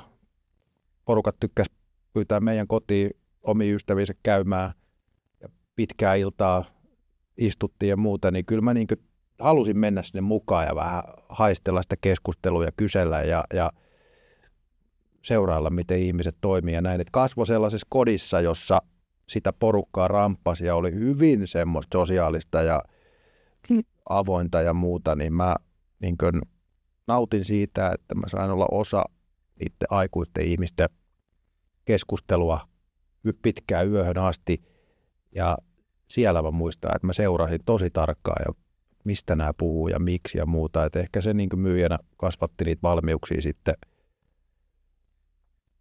haistella vähän niitä tilanteita, mitä nyt sitten tuleekin eteen tässä työssä. Itse asiassa onhan mulla yksi. Kato, kun mä oon maalta kotoisin, mä oon tehnyt töitä koko elämäni, ihan siis pikkunasikasta saakka. Eka työ mikä oli 3-vuotiaan, heitin siis kiviä pois pellolta, isämaanviljelijä. Ja siitä lähtien sitten Raksalla ja maatöissä ja mitä ikinä, niin siitä. Sitten semmoinen työtelijäisyys tullut ihan varmasti sieltä. Sitten se auttaa, kun pohtii, eikö niin, toimistolla vikana, jaksaisiko tämä homma enää tehdä. Totta kai se jaksaa tehdä. Näin netissä sellaisen videon, missä oli ihan niin kuin lapsien tekemistä askareista, että kun lapset laitetaan tekemään askareita tai mitä tahansa töitä, niin se auttaa myös myöhemmin heidän niin kuin sinnikkyydessä ja työelämässä ja vastoinkäymisissä, missä tahansa. Että opetetaan ikään kuin tekemään itse ja näkee se työn jälkeen ja muuta. Niin. Kyllä tuossa on aika selkeä, nyt kun sanoit on, niin varmasti linja just siihen, että on tehnyt kaiken näköistä erilaista. Ja työnteko on, se on palkinto ja se on hyvä juttu ja se ei saa olla sellainen rangaistus. Että meillä on aina perheessä ollut niin, että työ on, ensinnäkin sitä pitää tehdä, se on oikein ja sitä on arvostettu aina tosi paljon, että tehdään. Sen sijaan, että vaikka kotityöt olisi rangaistus. Meillä ei ole ikinä ollut kotityöt silloin, kun asui vielä himassa. Siitä jo mitä, tosi kauan aikaa, kun asunut himassa viimeksi. Niin työ ei ole koskaan ollut rangaistus. Eikä se tunnu rangaistukselta tänäkään päivänä. Työ on kivaa, se on palkinto. Aidosti saa herätä arkipäivänä varsin aikaisin ja ruveta töihin. Niin se on kivaa. Kyllä mä luulen, että se tulee lapsuudesta siitä, että on saanut hyvän keskiluokkaisen mallin siitä työnteosta. Loistavaa. Millaista aikaisempaa kokemusta teillä on sitten ollut myymisestä vai hyppäsittekö heti isoihin kiinteistönvälittäjä-saappaisiin, jotka piti täyttää? 19. Mitä veikkaat? En mä tiedä, jotain urheiluseurakalentereita tai muuta. Tuli sitten. Ei, kyllä tässä on koko nuoruus ja varhainen aikuisikä niin hengitetty tätä. Ja boksin ulkopuolelta niin ei ole kokemuksia kyllä. Että. Myyntihommissa myin ekana itse kuokittua perunaa Rymättylän sale edessä. Niitä myytiin sitten, että joku kysyi sitten, niin kuin, mitä maksaa kilo, niin sitten mä kerron, että kannattaa ottaa kyllä 2 kiloa. Niin kuin tämän tyyppistä. Ja hinnoittelu oli tietysti strategisesti tasan puolet, mitä naapuri myi, koska myytiin niin kuin ihan pikkupoikina sitä. No joo, mutta sitten semmoinen ehkä oikea myyntityö, niin Aleksandria pankkiriliikkeessä ajanvarajana 1 kesä. Joo, se oli raakaa homma. Klassikko. Se oli raakaa homma. Sitä voin kyllä suositella ensimmäiseksi myyntityöksi, kun eihän niin kuin, no 19-vuotias, niin ei se keskimäärin pääse oikein minnekään hommiin. Mutta puhelimyyjä, se on niin koira homma, että sinne pääsee kuka vaan tietyllä tapaa osaa vähän puhua ja muuta. Niin se oli eka työ ja se oli kyllä siistiä. Siitä lähti se myyntikipinä silloin, vaikka se olikin tosi ikävä. Kerros toi mielenkiintoisi perunan myynti. Kuka sun laittoi ne sanat suuhun, että osta mieluummin 2 vai keksikö sä itse sen? Siinä me niitä pohdittiin. Niin. Minkä ikäisenä? Mitäs, vaikka 10 tai jotain. Ja kun meillä on koko suku on niin kun kauppamiehiä sit kuitenkin, vaikka on maanviljelijöitä. Semmoinen kaupallisuus on ollut aina. No miten otetaan pieni huikka tässä välissä nyt, niin siinä on lasit vettä teillä tuossa vieressä. No nyt saa ottaa. Nyt saa ottaa, jos otetaan sellainen, että kun on tämä klassinen, että sell me this pen, niin jos otetaan kimppatehtävä, että miten herrat te myisitte tämän vesilasin ja veden mulle tässä näin? Mä voin vaikka selottaa. Kiitos vesitarjouksesta. Onko toi hanavettä? Juu, taitaa olla. Ei ole filteri. Mä en ole jossain nähnyt, että se filteri. Mä en juo hanavettä. Se on kannattaa kaivaa kuva, miltä näyttää Mannerheim. Eli ei kannata ostaa tätä. Siis en mä tiedä, riippuu, että tykkäät hanavedestä. Jos kannattaa katsoa kuvaa Instagramista, etsii Helsingin kaupungin sivuilla kaupungiympäristön kuva, kun Mannerheimin tie remontissa on kaivettu vanha runkovesiputki ylös. Niin se on ihan kuin Pirates of the Caribbean ja aavelaiva sisusta. Se on siis ihan järkyttävää. Hyvä leffa. Ja, mutta miten toi myydään, niin se on se klassinen kysymys kuuluu, että en mä tiedä, onko sun jano? Mä olisin sanonut ton, mutta se on ehkä tietysti leffasta. Onko sun jano? No, on mulla tässä jano. No, mitä sä normaalisti juot? Juot sä vettä vai kuplilla vai juot sä mehua vai? Joo, kyllä se melkein tää on, että mä mietin just tää, että jos kysytään, että myys vaikka kalliimmalla tätä, niin miten sellaisen, että jos mulla on vaikka, mä juon normaalisti ihan vettä, mutta minkä takia mä ostaisin vaikka teidän kalliimman veden, niin onko siihen jotain? No se riippuu niin täysin, missä me ollaan. Et jos me ollaan just nyt tässä tilassa, missä tässä on hana vieressä, niin se on tosi vaikea perustella isompi hintapiste. Mutta jos me ollaan vaikka aavikolla, sä et ole juonut 2 päivään, niin silloin mulla on varmaan neuvotteluvoimaa. Niin musta tuntuu, että se riippuu tosi paljon, missä me ollaan. Tämä, mitä mä haen kanssa tällä, niin on se, että myyjänä varmaan joutuu mielikuvituksellisesti keksimään. Mä uskon, että teillä molemmilla on aika hyvä mielikuvitus, että miten te pystytte keksimään niin kuin kaiken näköistä, että minkä takia kannattaisi tämä asunto ostaa. Ai sulla oli se kirsikkapuu silloin nuoruudessa sun kotona, että täällä on itse samat kirsikkapuut kasvaa tai muut. Että niin kuin, toi on jostain kirjasta. Niin on, mutta mä en muista kanssa mistä. Olisiko se Dale Carnegien tämä? Niin voiko olla? Miten saa ystävien menestystä vaikutusvaltaa? Musta tuntuu, että se on siitä, kun on niin. Siis ei tarkoitus keskeyttää, jatka vaan. Että musta tuntuu, että se on siitä. Me puhuttiin niin kaanonissa tässä näin, niin tää oli loistava. Miten Rasmus, onko sulla hyvä mielikuvitus? Tälleekö se menee? No, mutta ei kukaan ole koskaan kysynyt. Paljon tulee uusia kysymyksiä nyt. Kyllähän sitä tarvii tässä. On siis, kyllä mä näen siinä juonta tuossa sun kerronnassa, mitä esittelitte asian. Joo.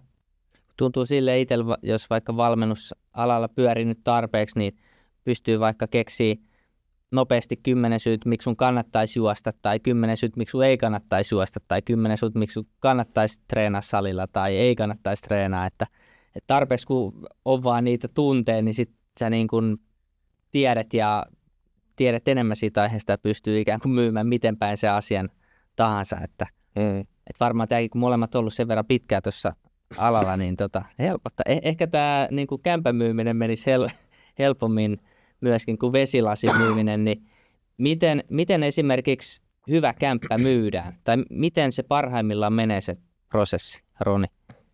No se menee just niin kuin mä kerroin tuossa tarinassa, että silleen se menee varmaan parhaimmillaan. Että on motivoitunut myyjä, jolla on kiva asunto, toivottavasti ei kovin kaukaa mun himasta, ettei tarvitse niin hirveän kauas mennä. Ja sitten se avataan myynti ilman mitään häslinkiä, sitten siihen tulee joku tosi kiinnostunut ostaja, jolla saadaan sitten myyjälle siitä hyvä hinta ja nämä pankki ilman mitään sähläystä, niin semmoiset on kyllä parhaita. On varmaan aika tylsä vastaus, mutta se on vaan tosi semmoinen, kunhan ei olisi mitään kommervenkkejä eikä sähläyksiä kenenkään minkään puolelta. Niin se on parasta. Miten sitten, Rasmus, esimerkiksi näistä, että kannattaako, jonkun kiinteistön välittäjän pyrkii myymään miljoonakämppiä Suomessa, mitkä maksaa useat miljoonat, vai onko ne sellaisia jackpotteja, vai myydäänkö ainoastaan niitä, vai onko se järkevämpi myydä vaikka jotain 500 000, 300 000 kämppiä? Kaikki aikojen omaa jalkaa ammunta on kyllä tämä julistus, että mä otan vain 1 000 000 asuntoja. Ei, siis siinä tässä maassa on ehkä, ei ole montaa välittäjää, ketkä pystyy aidosti sanoa, että on keskittynyt kaikki asunnot, mitä mulla on myynnissä, on vaan yli 1 000 000, että ei missään olosuhteessa niinkö sinne peliin kun pääsee, niin ne on poikkeuksia aina kuitenkin yleensä. Eli 2 välittäjää, jotka myy pelkästään 1 000 000 kämppiä. Ja se, että mikä on niin hyvää myytävää ja muuta, niin nyt se on mun lempiaihe, siis kaikki, mikä on hinnoiteltu oikein. Asunto on tasan niin hyvä kuin mikä se hinta on, ja tasan niin huono, jos se on hinnoiteltu väärin. Eli kaikki liikkuu, mikä on hinnoiteltu oikein. Kaikki fokus pitäisi olla siinä, että sä panostat siihen ja opettelet ja tiedät, että mitä täällä kaupungissa missäkin asunnot maksaa. Eli mä myyn ihan mielellään mitä vaan, mutta mun pitää saada vapaat kädet hinnoitella. Yksittäinen tärkeä asia on hinnoittelu. Jos siinä on väärä hinta, ei tapahdu mitään. Se toimii, tämä on mutkat suoraksi, se toimii niin kuin vieteri. Jos meillä on, tässä stadissa hyvin tyypillinen asunto on 400 000, niin sille ei saa edes kovin montaa neliöä, vähän riippuu missä olla. Jos sen asunnon oikea hinta on 400 000, niin se pitäisi hinnoitella silloin, lähdetään siitä 399. Se on se oikea hinta. Jos se hinnoitellaan, ja ihan tyypillistä on, että tuolla hinnoitellaan niitä vaikka 475. Ja jos sä hinnoittelet se 475, sitten sitä myydään 4 kuukautta oikeastaan 4 kuukauden jaksoissa, helposti vaikka 1,5 vuotta se siellä roikkuu koko ajan. Sitten se koko ajan tippuu, niin lopputuloksena se voidaan myydä helposti johonkin 325. Sinne tulee joku, joka ottaa, käyttää sen sitten hyödyksi. Vastaavasti 450, siitä mennään 350, 425, mennään 475, 40 mennään 390. Mutta 399, se on ihan todennäköisesti toteutuu 399, tai jos se kun on hyvä välittäjä, se toteutuu helposti joku vaikka 402, 404, jotain tällaista. Minkä lisäksi, jos on vaikka 2 asunnon loukku tai jotain, se on se myyjänkin aivan ehdoton etu, että se myydään. Mä myin just tänä vuonna, tai mä en sitä myynyt, kollega myi Turusta mun ensiasunnon. Me laitettiin siihen just tämmöinen hinta, taloyhtiön historian kovin toteutunut vastaava. Ei semmoinen tyypillinen, että laitetaan 10 pinnaa siihen, koska mun asunto on niin hyvä. Ei se ollut, se oli ihan tavallinen. Niin avattiin se sunnuntai myyntiin tuossa helmikuun alussa, ja se meni torstain kaupaksi. Ei varmaan piikkihintaa, mutta mä myös myyn itse silleen, mitä mä suosittelen asiakkaat niitä myymään. Niin se, mitä Rassi sanoi, että se hinnoittelu, se on kaikista tärkeä yksittäinen asia. Ja se on ihan roskaa, että aina löytyy niitä selityksiä sitten, että joku kämppä ei mene kaupaksi, kun siinä on huono pohjaratkaisu. Että vitsi, tämä pohja on niin huono, että ei tätä pysty myymään, kun tämä pohja on niin huono, kukaan ei osta. Niin sitten kun sä pudotat sitä hintaa siitä, niin sitten yhtäkkiä se huono pohja niin onkin ihan hyvä pohja. Kaikki on hintakysymys. Onko noissa se, että kun sä laitat sen realistisen hinnan, niin se kerää myös enemmän kiinnostuneita ihmisiä, jotka sitten ideaalitilanteessa alkaa kilpailemaan siitä ja nokittelee? On, ehdottomasti kyllä. Se on, mitä korkeampi hinta, niin sitä vähemmän sulla on ihmisiä, joita kiinnostaa edes laittaa viestiä, edes katsoa, että saa puhumattakaan tulla käymään. Ja kun nykyään ihmiset, ei me olla totuttuja, siis me ei tingata enää. Semmoinen tinkaus on ihan kuollut. Ei ole semmoista kauppakulttuuria. Kukaan ei jaksa pitkiä neuvotteluita, ei kukaan. Sinne halutaan saman päivän aikana maaliin, eli ihmiset maksaa mielellään sen pyyntihinnan, jos se on oikein. Eli kaikki se, mikä on myös muuttunut hirveästi tässä viimeisten vuosien aikana, on se, että ei pitkiä neuvotteluita. Liipasisormi menee tälleen tuolla netissä, kohteet on paljon myynnissä, niin vähänkin ylihintainen kohde, niin ei kiinnosta ketään jäädä kattoon, vaan se oikea pyynti kiinnostaa. Ja sitten kun sä siitä saat se asiakkaan ja saat hinnoittelu oikein, niin sä voit olla varma, että tämä loppu menee helposti. Semmoinen 4% sääntö on aika hyvä. Jos etuovessa on kohde, joka ei liiku, ja puhutaan niin kuin perusasunnoista, ei mitään Westendisiä, Niemenkärjä, jotain 4 miljoonaa, se on eri peli. On ne tavallinen 400 tonnin luukku, mikä tässä on, ja tätä luokkaa muuta. Niin jos sulla on 4% hintapyyntö yli, mikä se oikea arvo on, niin silloin ei tapahdu mitään. Se on tosi tarkka se väli. ihmisillä ei ole aikaa käydä niitä pitkin, ne ei halua käydä niitä, ja me ollaan psykologisia olentoja tietysti, niin me ei haluta suututtaa välittäjää eikä myyjää sillä alhaisella tarjouksella. Et jos siinä asunnossa on hintapyyntö, toi 400 tonnin luukku, jos siinä on 450 pyyntö, ja ne tietää ne ostajat, en mä tiedä, naapurista on myyty vaikka 395, ne tietää, että se on se. Niin ihmiset, niin kun se on tavallisten ihmisten asunto, niin ne tavalliset ihmiset, jotka ei tee kauppaa työkseen, ne ei uskalla tarjota eikä halua. Että mä jeesaan ihmisiä tuon pankkiarvion kautta, että mulle voi laittaa etuoven-linkin, ja sitten mä hyvin kohtuullista hintaa vastaan mä soitan asiakkaalle takaisin ja kerron, mitä se mun mielestä kannattaisi maksaa ja muuten. Se yleisin ylivoimaisesti se argumentti, että miksi ne ei uskalla tarjota tai tarjoa semmoista sitä, mitä mä suosittelen, niin on se, että ne ei uskalla. Ne ei halua suututtaa ketään. Eikä niin kuin pettää ketään, eikä se on niin psykologisia olentoja. Niin, ja sano vaan. Se ei vaan lähde liikkeelle. Se, jos sulla on pitkä hinta, niin sä et saa sitä. Se tarjouksen saaminen kauempaakin on vaikeaa. Ei ihmiset vaistoo sen, että se on liian kallis, jolloin sitten ne vaistoo sen, että se valta on nyt tässä itsellä. Kierrellä ihan rauhassa vielä katella. Sitten sä pudotat hintaan, niin sitten ne soittaa saman iltana. Odota. No, 475 luukkuun tulee katsoa se, joka tietää, miten sitä peliä pelataan. Joku kauppamies, kiinteistöalammattilainen muuta, ja se tietää, hän on täällä ainoana ostajana. Mä tarjoan 350. Ja aivan pokerin. Koska se on ainoa. Jos se olisi 399, siellä olisi tavalliset ihmiset, se on eteinen jonkun kenkäkauppa ja se näyttää kaikki tosi hyvältä ja sitten voidaan vähän kilpailuttaa ja muuta. Mutta jos puhutaan, että mikä on asuntokaupassa tärkeää ja miten niin myyjät pärjää ja muuta, niin nyt ollaan niin aivan ytimessä tässä asiassa, mistä me nyt keskustelemme. Hintapyyntö. Miten nämä tarjouskauppakohteet? Katastrofi. En ole ikinä kokeillut, enkä tule ikinä kokeilemaan. Niidenkin varmaan se trendikkyys iso on jo takana. En mä usko, että kukaan käyttää sitä. Selitättekö vielä sen tässä näin? Tarjouskauppa. Huutokauppa. Käytännössä joo. Eli miten se menee? En ole sitä ikin tehnyt. Lähtöhinnasta ylöspäin. Avoimet tarjoukset. Aina 48 tuntia. Joo, ne on 2 viikon neuvotteluita. Lähtöhinta ja sitten tarjouskaupan suuri ongelma. Välittäjät laittaa se hintapyynnön aivan liian ylös. Just tää, tuosta käytetään taas 400 tonnia asuntoa, niin helposti tarjouskaupan lähtö 40. Ihan katastrofi. Niin, sitten se on siellä 2 kuukautta, ei tapahdu mitään, ei tule tarjouksia. Joku soittaa, että no mä voisin, jos mä tuon lähtöhinnan tarjoan, niin saaks mä sen? Ja sitten myyjä sanoo, että no et tietenkään saa. Sitten se jää siihen. Tässä on tarjouskauppaa hyvä ajatus, mitä voi tehdä. Eli kun siinä on se 400 tonnia asunto, 40 tarjouskaupan lähtö, niin tarjoaa siitä 380 sillä ehdolla, että tämä poistetaan tarjouskaupasta. Ei se ole muuta kuin sen välittäjän ja sen myyjän sopimus, että otetaan tästä iso hinta tälleen. Niin sä voit ihan hyvin sen tolleen vetää. Sitten välittäjä laittaa omasta välitysjärjestelmän ruksin, että perinteinen kauppaneuvottelut käyntiin, saat käydä ihan normaalit oikeat kauppaneuvottelut. Mä oon kuullut myös tässä, mun mielestä oli yksi loistavimpia vinkkejä silloin, kun olin itse asuntokaupoilla tossa. Mä soittelin Roni sulle ja käännettiin vähän rooleja tossa, että ostajana niin jäi kaikumaan vaan tähän onttoon päähäni sellainen, että tarjoa niin vähän, että hävettää. Tarjoa silleen, että hävettää. Joo. Silleen, että myyjää hatuttaa. Joo. Se oli mun mielestä loistava silleen, koska mä sanoin, että mä ajattelin, että mä tarjoisin tälleen. Hävettääks? No ei nyt oikeastaan. Tarjoa vähemmän sitten.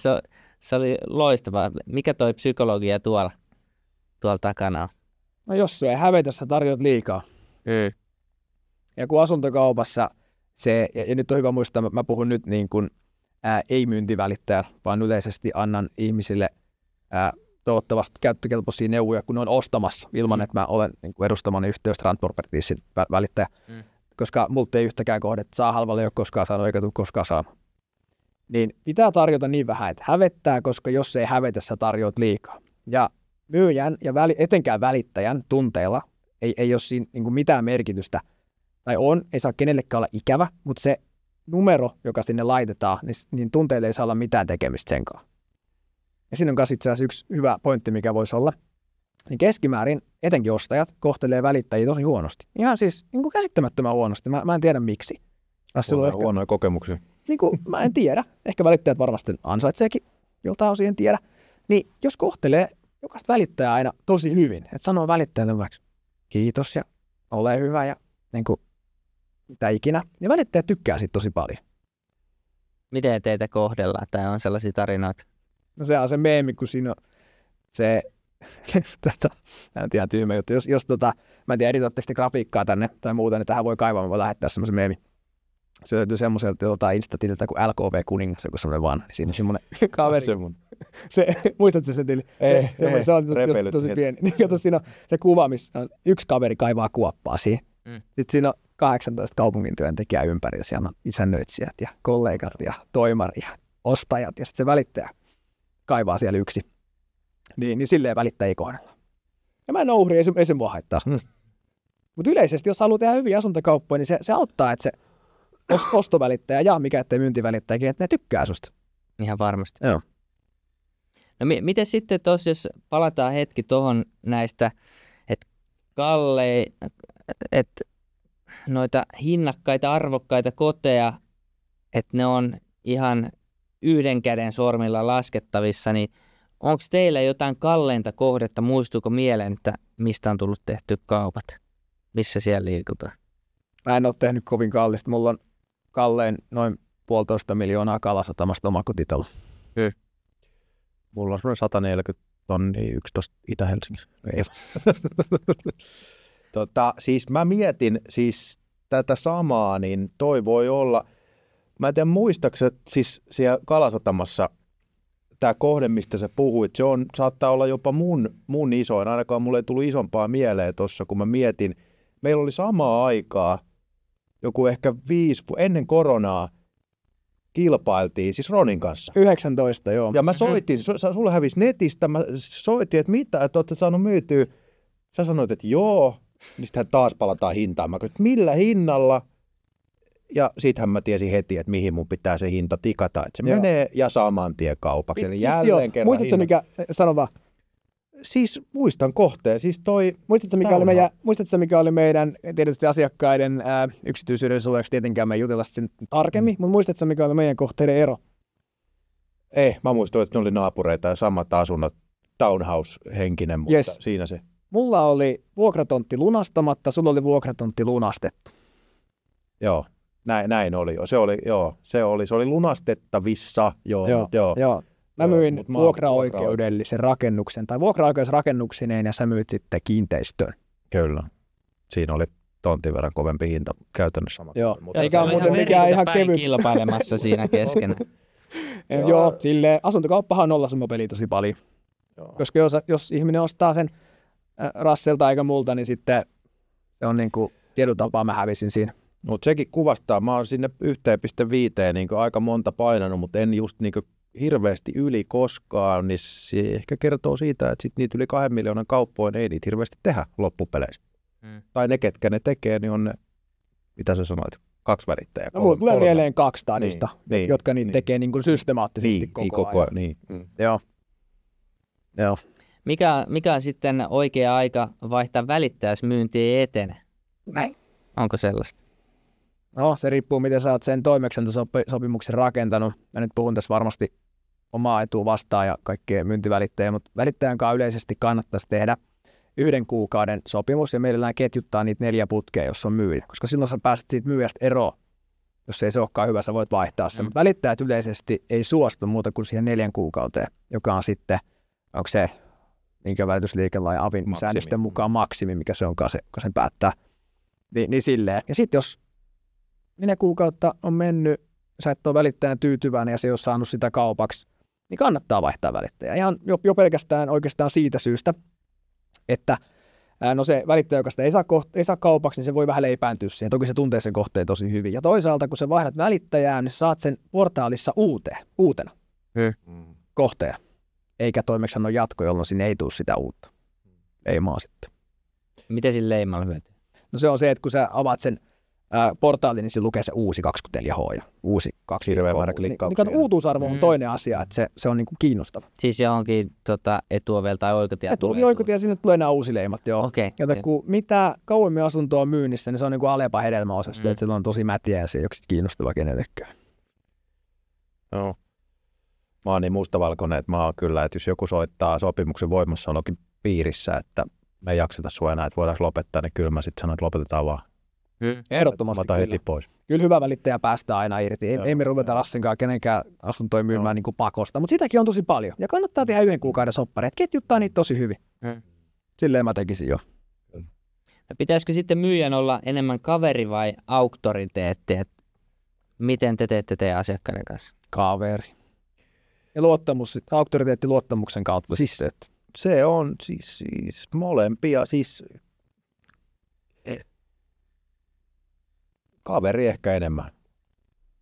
Mutta ei se sun pois sulle sitä toista. Siis, että nämä on hyviä kysymyksiä, mutta kyllä sun pitää se jää rikkoa, muuten ei tule mitään. Sun pitää saada ne ihmiset puhua.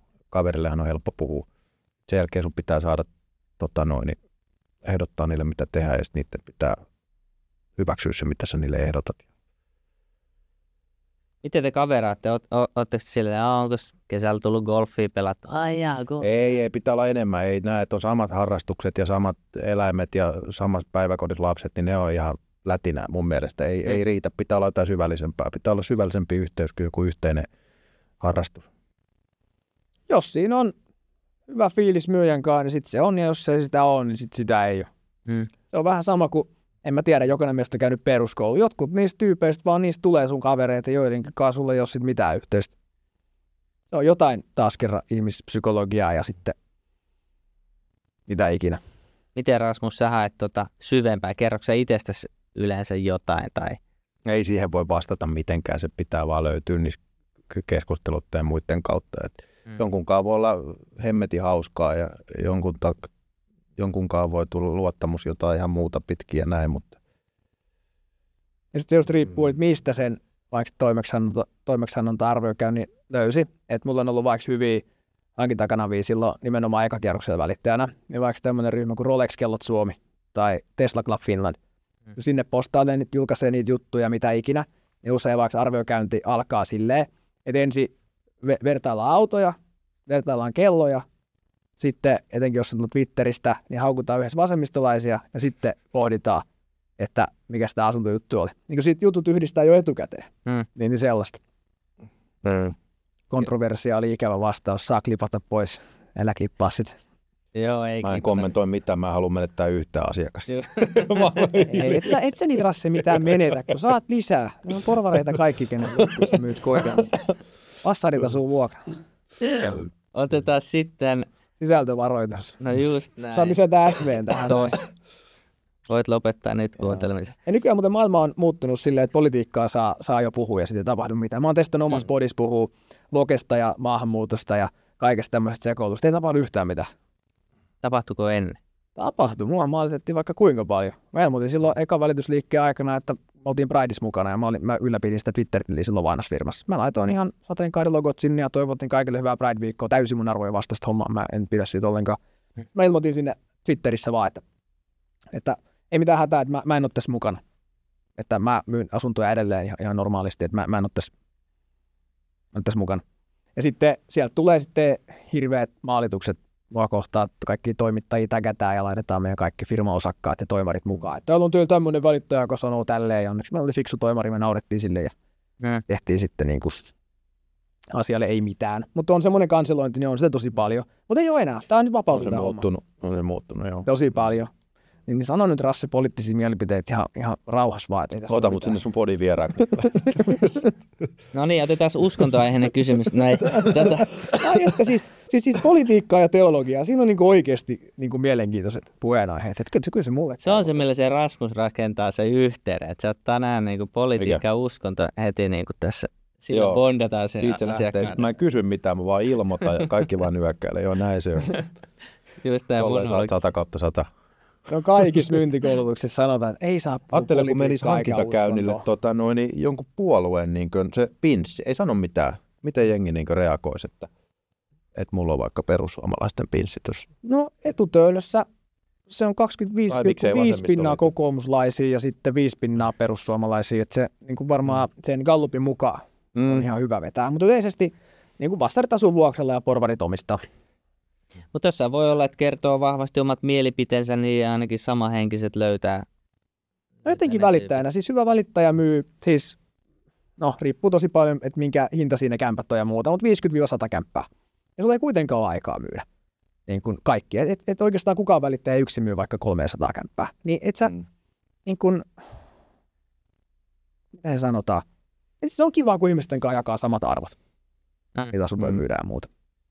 Niin, sitten taas toisaalta se kysymys, että jääkö siitä iso potentiaali asiakkaista pois, jos kertoo näistä arvoista. Totta kai se on yhdistävämpi tekijä, voi olla, että rakentuu se luottamus ja syvä suhde paremmin, mutta jääkö sitten iso osa niistä potentiaalisista pois? No, mutta se on hyvä, kun näistä puhutaan nykyään, että puhdistaa ilmaa. Arvot maksaa. Mitä se maksaa? No, se maksaa sulle tietyllä tapaa kaiken. Kun puhutaan totta. Esimerkiksi jos, en mä tiedä, mikä olisi joku esimerkki. Saako tässä podissa puhua mitään vaan, vai onko sulla jotain rajoitteita, mitä ei saa puhua? Sano, jos on jotain. No anna tulla, järkkärit heittää sitten. No sanotaan näin, että vaikka juhlapöydässä tai muuten jossain joulupöydässä sukulaisten kanssa, niin mun näkemys, sanotaan vaikka näin, että vaikka koronarokotteista oli erilainen, mitä se oli tosi monella muulla. Sitten tulee puhetta ja muuta, niin mä tiedän, kun mä avaan suun ja kerron, että mitä mieltä mä oon aiheesta, niin mun voi aika paljonkin jäätyä, sitten tulee tosi ikävää, niin silloin tulee, siitä arvosta tulee hinta maksuun silloin. Voisi olla myös hiljaa ja nieleskellä, jolloin on mukavaa ja kivaa ja kaikki, mutta mä en välttämättä ole semmoinen. Niin, ja sitten myös sä oot tollainen hahmo myös, että sä tykkäät, ja mä en usko, että sä otat kaikkea niin henkilökohtaisesti. Sussa on semmoinen, että sä tykkäät siitä, että on kiva haastaa ja kertoa mielipide ja muuta, ja sitten taas jotkut ihmiset on sellaisia, että ne on heti silleen, että heitä loukataan, jos puhutaan omista arvoista, että ei saisi, että just toi, että kaikilla olisi kivaa, niin sellaisia ihmisiä on paljon, mutta selkeästi mitä on nähnyt sun podista, niin sä tykkäät haastaa ja muuta, ja se ei mene ihon alle, että toi on just tällaista vähän niin kuin, mitä politiikassakin niin kuin tarvittaisiin, tai tarvitaan paljon, että pystyy niin kuin väittelemään edestakas ja pitää asiat asioina. Tykkään semmoisesta sanonnasta, että on vahvat mielipiteet löysästi kiinni. Sen sijaan, että on löysät mielipiteet vahvasti kiinni. No muutama mielipiteen melkeinpä ihan mistä vaan, jos perustelut on vaan paremmat. Ja sitten nyt päästään kanssa tähän, että paljonko ihminen pelkää konfliktia tai muuta. Joo, voisin puhua pidemminkin, mutta se menee sitten semmoiseen aiheeseen, että sun on vaikea otsikoida tää podi sitten. Jos... Joo, mä painelin tuota punaista SOS-nappia, nyt järkkärinappi ei nyt toimi ja pääse heittää Roni ulos, niin siirrytään asuntomarkkinoille juuri nyt aiheeseen. Ja puhutaan nyt hetki tästä näin, että miltä tämän hetken markkina näyttää? Mitä Rasmus sanoo? Onko nyt niin kuin matalalentoa vai missä mennään? Joo, kauppa käy. Ei se käy. Vähän vaikeet on ollut nyt 2,5 vuotta, mutta katsotaan. Ehkä se kohta kääntyy. Parempi, mutta huono. Nyt on aika tätäkään, et kuule isojen välitysliikkeiden viestintäjohtajalta, mutta eihän se käy. Ja nyt on aika huono aika myydä asunto, mutta ei ole mitään takeita, että vaikka vuoden päästä tai 2 vuoden päästä olisi vielä huonompi. Ja sitten nyt on jotenkin iskostuu. Mä en tiedä, mikä se ilmiön nimi on, mutta kun tarpeeksi on tämä sama asia toistaan, niin ihmiset alkaa uskoa se. Me ollaan nyt, oletteko te samaa mieltä jotain, sanotaan marras, joulu, tammi, koko helmikuun me ollaan puhuttu, että nyt se alkaa vähän käymään. Meillä on tämmöinen jonkunlainen usko, että kyllä se joskus keväällä sitten, tai jotain, mutta ei ole mitään takeita siitä, mutta sitä on toistettu nyt niin paljon, että ihmiset alkaa olla vähän siinä fiiliksessä. Mutta kyllä kauppamäärin kun katsoo, niin kyllä ne on vähän parempia, minkä lisäksi tietysti Euriborit on laskenut suhteessa ainakin paljon, kun ne oli, ne aika paljon. Ja Euribor ja sitä kautta korkotaso on yksittäinen suurin asia asuntokaupassa, että käykö kauppa vai ei. Ja kun ne on laskussa, niin se aiheuttaa, ei välttämättä tarkoita kausaliteettia, mutta se tarkoittaa sitä, että Euribor laskee, niin kauppamäärät, niissä on ainakin nousupainetta. Kuulin myös tällaista, että tällä hetkellä nämä pankkien laina, mitä sieltä pankista myönnetään lainaa paljon siellä, just nimenomaan tähän asuntomarkkinaan, paljon niitä liikkuu, että se ei ole hirveästi liikahtamassa, niin kuin tällä hetkellä, mutta sitten just samaa mieltä Roni tuossa sun kanssa, että tuntuu, että se on ollut, en tiedä onko ollut pari vuotta, että se on kohta 3 kuukautta, 6 kuukautta, että kohta liikahtaa eteenpäin, mutta mikä Rasmus on sellainen, joka liikauttaa tämän markkinan eteenpäin? No siis usko tulevaisuuteen ja tulevaisuuden näkymät pitäisi olla aika helvetisti parempia, mitä ne tässä maassa tällä hetkellä on. Että nyt kun luetaan uutisia ja katsotaan, missä kusessa jengi on ja rahat on loppu ja kaikki kustannukset on noussut ja muuta, niin tuntuu että sieltä se pitäisi lähteä purkaantua, koska siellä on kun mä sanoin, että aika kusessahan tässä tämä maa tällä hetkellä on. Ihmisiä pelotellaan uutisilla tosi paljon. Sitten kun ihminen pelkää, niin se ei täytä lainahakemusta. Eikä sitä kautta asuntotarjousta. Niin mä uskon, että sillä on myös iso merkitys kyllä, että kun ihmiset on niin lauma-eläimiä, että sitten jos uutisissa toitotettaisiin, että nyt lähtee, niin kohta jäät paitsi, että et mahu enää näille näytöille. Että täällä on tämä 30 henkeä ja Rasmus pääsee taas laittamaan ovet kaikilta säppiin. Niin läpivetoa, varokaa. Niin, kohta sellaista luvassa. Mutta se myös tarkoittaa, että nyt on hyvä aika ostaa. Ja sitten kun se, eikö niin, jos on, korjatkaa jos mä väärässä, eli kun sä myyt sun nykyistä asuntoa ja ostat uutta, niin vaikka sä myisit sun nykyisen vähän edullisemmin, niin sä saat ostettua se uudenkin vähän edullisemmin, niin se nettoväli on sama. Sitten jos sä oot pelkästään myymässä menossa vuokralle tai muutat vuokralta ostamiseen, silloinhan se nettoväli on eri asia. Kysymys on siitä, kun sä oot myymässä, sama väli, ostat. Nousumarkkinassa, eikö niin, sä myysit taas vähän kalliimmalla, mutta sä todennäköisesti ostat sen uudemmankin vähän kalliimmalla. Jos olet vaihtamassa, niin se on varsin neutraali se väli. Etenkin jos ihminen on fiksu, ja se vaikka ostaa multa, jos sä olet tämmöisen lyhyen mainoksen multa pankkijärve.fi ostoarvion, ja mä kerron, miten sitä kannattaa ostaa, niin sä voit myydä sen oman, toivottavasti parhaaseen hintaan. Mä en ota siihen kantaa, paitsi jos haluaa myydä mun kautta. Rassi on myös tosi hyvä vaihtoehto. Ja sitten ostaa sen uuden tosi edullisesti. Silloinhan se saat tästä markkinasta ihan hurjasti irti. Niin se on ihan totta, että jos ostaa sitä kalliimpaa kämppää, niin suhteessahan sä hyödyt siitä, jos sä vaihdat kämppää. Jos sä nyt myyt yksiön vähän edullisemmin ja sä voit ostaa suhteessa myös edullisemmin sen 4 huonetta tai jotain, niin sähän voitat siinä sitten. Ja asuntomarkkinassa aina ostetaan, ja siinä koskaan osteta indeksiä. Sä ostat aina ja myyt yksittäistä asiaa. No onko Rasmus jotain sellaisia kämppiä, jotka liikkuu pääkaupunkiseudulla tällä hetkellä? Sama vastaus taas. Kaikki, mitkä on hinnoiteltu oikein. Joo, mutta pienissä asunnoissa niin on sitten tietenkin, on siellä tietenkin alueellisia eroja. Että jos meet, en mä tiedä, jotenkin tuntuu, että pienet asunnot kantakaupungissa, missä on paljon tarjontaa, niin siellä on tietenkin sen takia myös kaikista vaikeampaa. Vähän isommat asunnot, uudemmat, rivarit jossain huippupientaloalueella, kun siellä tarvepohjaisesti hommataan kuitenkin vähän niin kuin pako edessä. Hyville alueille on maksukykyisiä perheitä jonoksi asti tulossa, niin niissä käy vähän paremmin. Onhan niitä alueellisia eroja. Mutta hintojen lasku, mitä on tultu huipuista alas, niin se koskee kaikkia asuntoja. Jos haluatte niin ihan faktapohjaista numeroa, niin aina yhdistyy jotenkin sama luku, mikä on nyt onneksi jämähtänyt siihen, missä se on, mutta sieltä 22 vuoden aluista, niin kyllä se on 7-18%,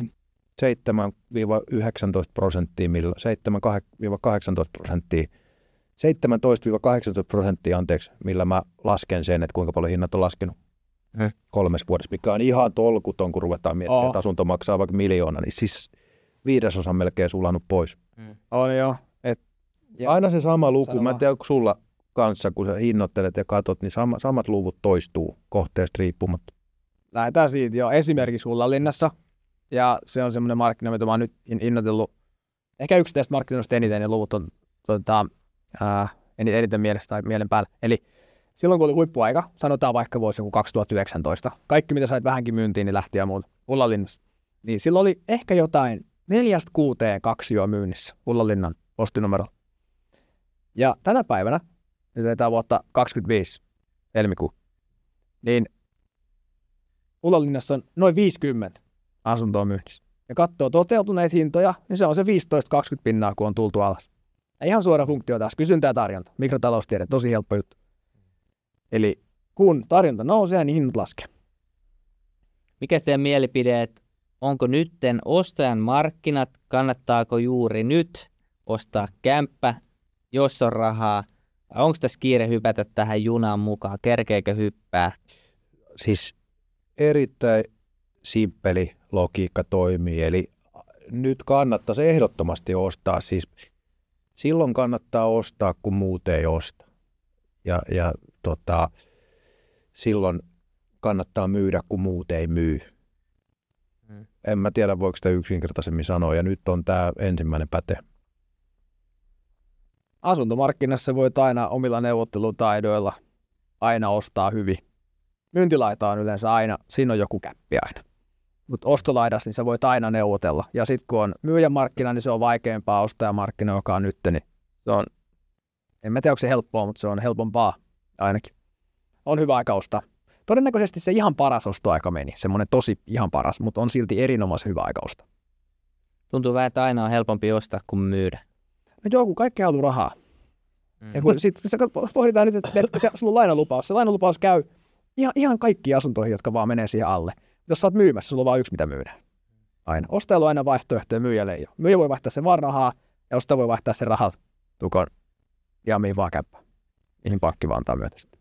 Mutta jos on niin sanotusti käteistä taustalla ja omia rahoja pelissä ja pystyy tekemään ostoja, niin se on kuin, mikä se on se Haaparannan irtokarkkikauppa, missä on joku kilometrin pitkät hyllyt, että voi vapaasti valita, niin vähän sama pätee asuntokauppaa tällä hetkellä, että kun sä menet tuonne nettiin surffailemaan ja muuta, niin jos sä vaan jaksat siihen käyttää aikaa ja tarmoa ja sulla on vähän osaamista, voit tehdä kyllä ihan mielettömiä löytöjä. No jos ennen shoppaili Ullanlinnasta puolen tusinasta asunnosta, missä on aina näytöllä joku muukin, ja nyt sä saat katsoa 50 luukusta yksi. Sovi vaikka samalle päivälle ne näytöt, ei niillä välittäjällä ole mitään tekemistä. Just näin, siellä on kilometrin pituisella karkki hyllyllä siinä ostelemassa. Jos vaan löytyisi sitä rahaa. Niin omalla rahalla pitäisi päästä operoimaan, että sitten lainaraha on tietenkin nyt kallista. Niin. No miten sitten ostamisesta, niin pitääkö asunto ostaa tunteella vai numeroilla, kun te olette kovasti kannustamassa tässä, niin kummalla? Sekä taloudellisesti järkevä, että sellainen, että sulla on siellä hyvä fiilis. Ota molemmat. Onko se mahdollista? Tietysti joo. On helppo. Niin, vaatii, mutta tehtävissä ehdottomasti. Aina molemmat. Molemmat on yhtä tärkeät. Se on se ihan 50-50 tila aina. Nyt kuule näissä kahdessa. Että semmoinen voisi olla, numerot tietysti suuntaantavia, että kato 100 kämppää, tarjoa niistä 10, silleen, että hävettää, niin yksi sulle jää. Sitten sen yhden päällä on tosi kiva istua. Mutta hei, kyllä se vähän pätee, että mikä se elämäntilanne on. Mä ostin oman kämpän tuosta Punavuoresta 22 kesällä ja maksoin siitä ihan tietoisesti aika kova hinnan, mutta olin sinut sen asian kanssa, koska asunto oli täydellinen. Mutta se oli omaa käyttöä. Omakoti on aina omakoti. Sitten voi maksaa vähän yli. Mutta ei kannata. Niin, ja jossain vaiheessa siinä, kun itsekin etti kämppää, niin siinä tulee sellainen, että sä oot ollut tarpeeksi monta kertaa saanut turpaa niillä näytöllä ja aina joku on mennyt ohi ja muuta, niin se rupeaa turhauttaa. Sitten tulee sellainen kilpailuvietti, että pitäisikö mun ensi kerran sittenkin tarjoa se vähän enemmän. Miksi sä Joni käyt semmoisilla näytöillä, missä käy kaikki muutkin? No se oli sitä kiima-aikaa. Silloinkin löytyy aina ylihinnoitellut kohteet. Menee sieltä etuovelle oikotielle, mä en nyt tässä niin dissaa sua. Menet sinne etuovelle, siinä normisti laitetaan aina uusin ensin. Laita vanhin ensin, rupeat sieltä katsoa. Pääset yksin kattelee. Sitten saat siellä karkkimestoilla itekseen. Eikä tarvitse kilpailla lapioista. Totta. Eikä jonottaa. Sä oot henkilökohtaista palvelua ja sitä välittäjä myös kiinnostaa. Tai ostaa itsemyyjiltä, siinä on toinen. Se on muuten paras, jos haluat tehdä parhaat kaupat, ostaa itsemyyjät. Kyllä mä melkein filtteröin sinne pelkät yksimyyjät sinne. Itsemyyjät ja vanhimmasta uusimpaani. Ja katsoo tori. Nyt tulee hyvin vinkki. Pystyykö ne filtteröidä? Pystyy. Paina sieltä yksityinen myyjä ja sitten voisi olla vielä, että yksityinen myyjä tori.fi, sitä vanhimman mukaan semmoinen asunto, missä ei ole kuvia. Et oikeasti tiedä, mitä sä oot katsoa. Jännittävää. Me pohditaan nyt Rasmuksella myynnissä kohde oikein hinnoiteltu, upeat kuvat. Eilen tullut. 624H, ostajat tosiaan rivissä. Tietysti Rasse ottaa kaikki sinne samaan aikaan ainakin niin, että näkee toisensa. Kyllä sitä voisi olla vaikea sulle saada niissä olosuhteissa, että se on mennyt peli jo, mutta sitten se vanhi ensin. Niin. Joo, itse myyjät. Se myös tietää, että sitten voisi olla, mä en muista, onko sinun kysymyksenä se, että kannattaako myydä itse. No, edes hyvät välittäjät ei myy itse. Nyt se sun kämpät itse. Ei mä tiedä ketään, kuka olisi myynyt näistä mun siis lähikollegoista. Ihmisistä, kenen mä luota, ketkä on ollut alalla pitkään. Ja minkä takia? Koska sit saa surkea hinnan, jos myy itse. Vaikka me kirjoitetaan sinne, että Ronni Arvonen, LKV, KTM, niin kun välittäjä tekee paperit, niin ei ihmiset halua ostaa. Yksi iso syy on myös se, miksi vaikka, no kun mä myyn mun ensiasunnon Turusta, niin sen takia mä käytin siinä välittäjä muun muassa. Siinä välittäjällä on selonottovelvollisuus ja hän joutuu ottaa siitä kämpästä kaikille selon. Jos siinä tapahtuu siinä kaupassa jotain huonoa, niin se menee sen välittäjän piikkiin. Ja sitten välittäjällä on myös vakuutus siitä. Ja oikeasti ihan minimissään, jos sen vakuutuksen ja selonottovelvollisuuden takia, niin sun kannattaa myydä se välittäjän kautta. Ja saat siinä tosi paljon. Minkä lisäksi ostajat uskaltaa ostaa välittäjiltä. Ei suuri osa ihmisistä ei edes tiedä, miten itsemyyjältä ostetaan. Muakin vähän jännittäisi ostaa itsemyyjältä. Ja sen takia se varmaan kannattaakin. Joo, eikä ne jaksa. Jos se liipasisormi on siellä netissä, että ei jaksa pysähtyä yhtään niin semmoiseen kohteeseen, mikä ei kiinnosta, niin mitä sitten kun joku myy yksin sitä? Nehän on heti, että eihän noi tuolla myy joku itse, että eihän se tiedä mistään mitään, kun se ei ole ammattilainen ja näin, niin voidaan skipata saman tien. Eli ei ne kukaan jaksa semmoisten. No miten tuossa, kun Rasmus sanoit, että ostit kämpän, niin onko asunnon omistaminen järkevää? Kaiken omistaminen on järkevää. Miten sä punnitsit siinä, että pitäisikö sun vuokralla vai sijoittaako näitä rahoja vai ostaa kämppä vai tämä tulee perheelle vai miten sä kävit siinä läpi? No siis tämä tulee itselle ja tämä on sijoitus sekä että. Mikä se oli se aikaisempi kysymys? Tunne ja järki vai mikä se oli?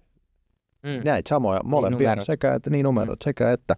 Mutta siis kannattaa omistaa tietenkin. Et eihän nyt siis ja varsinkin sitten jos on hyvä kohde ja hyvällä sijainnilla, niin kyllä niin aika paljon pitää romahtaa, että ne romahtaa sitten ihan kokonaan, että vähän hinta voi korjailla ylös alas vuorotelle ja näin, mutta pitkässä juoksussa niin sijoitus on turvallinen ja jokainen voi laskea sitten, että jos sulla on 2 tonnin vuokra vaikka, että mistä summista ruvetaan puhua sitten vaikka 5 vuoden aikana. En mä keksi mitään syytä, että miksi ei. Kyllähän se pankki sitten stressitestaa ne lainat ja muuta, että mitkä on kauhuskenaariot. Jos menee läpi, niin antaa mennä vaan. Mites Roni, onko sä vaihdellut näiden välillä vai onko sitä mieltä, että kannattaa aina asua? Mikä sun mielipide? Omistaminen kannattaa aina. Mä pohdin sitä silleen, että oma asunto ei välttämättä ole sijoitusta. Eli sitä voi kysyä kaikilta, jotka on ostanut vaikka Ullanlinnasta huippuaikaa ja nyt myy, niin se, jos se on ollut sijoitus, se on ollut ainakin aika huono. Mulla on itsellä oma firmalle vuokrattu työsuhdeasunto. Maksaa sitten tietysti verotusarvoa, mutta se on hyvä diili, se on edullinen asunto, etenkin suhteessa neliöihin. Sitten mä rupesin laskemaan sitä, kun mä katsoin tuosta hintaseurantapalvelusta, mitä se mun kämppä maksaa. Se on itse asiassa just tämmöinen 400 tonnin asunto, mistä mä oon puhunut. Se on noin 400, riippuen 375, 425 siihen väliin. Sitten mä rupesin katsoa sitä vuokraa, okei, tää on tämän verran. Sitten mä katsoin netistä, että okei, jos mä haluaisin tämän asunnon nyt ostaa, mä laitan sen 80 tonnia omaa rahaa kiinni. Sitten korko oli silloin jotain, vastike vaikka 5 neliön mukaan. Sitten mä katsoin tätä silleen, että sen lisäksi mä joudun maksaa sen tämmöisistä todella, mitäs sana on nyt korrekti käyttää, tämmöisistä hyvin raskaasti verotetuista tuloista saisin maksaa kaikki lainahoitokulut, vastikkeet, tulevat remontit, mitä ikinä. Sen sijaan mä maksaa se firman rahasta ja sen asunnon vuokra on vähemmän kuin mitä on korot ja vastike. Ei mitään pääomariskiä.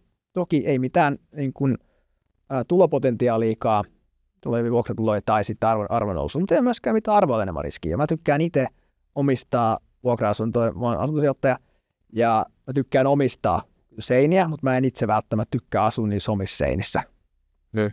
Mutta toki asuin mä Lauttasaaressa 5 vuotta, ja oli mun siinä oma asunto. Se riippuu myös niin paljon tilanteesta sitten. Mä nostan omasta yhtiöstä äärimmäisen pientä palkkaa, jolloin se verotusarvo ei ole kovin suuri.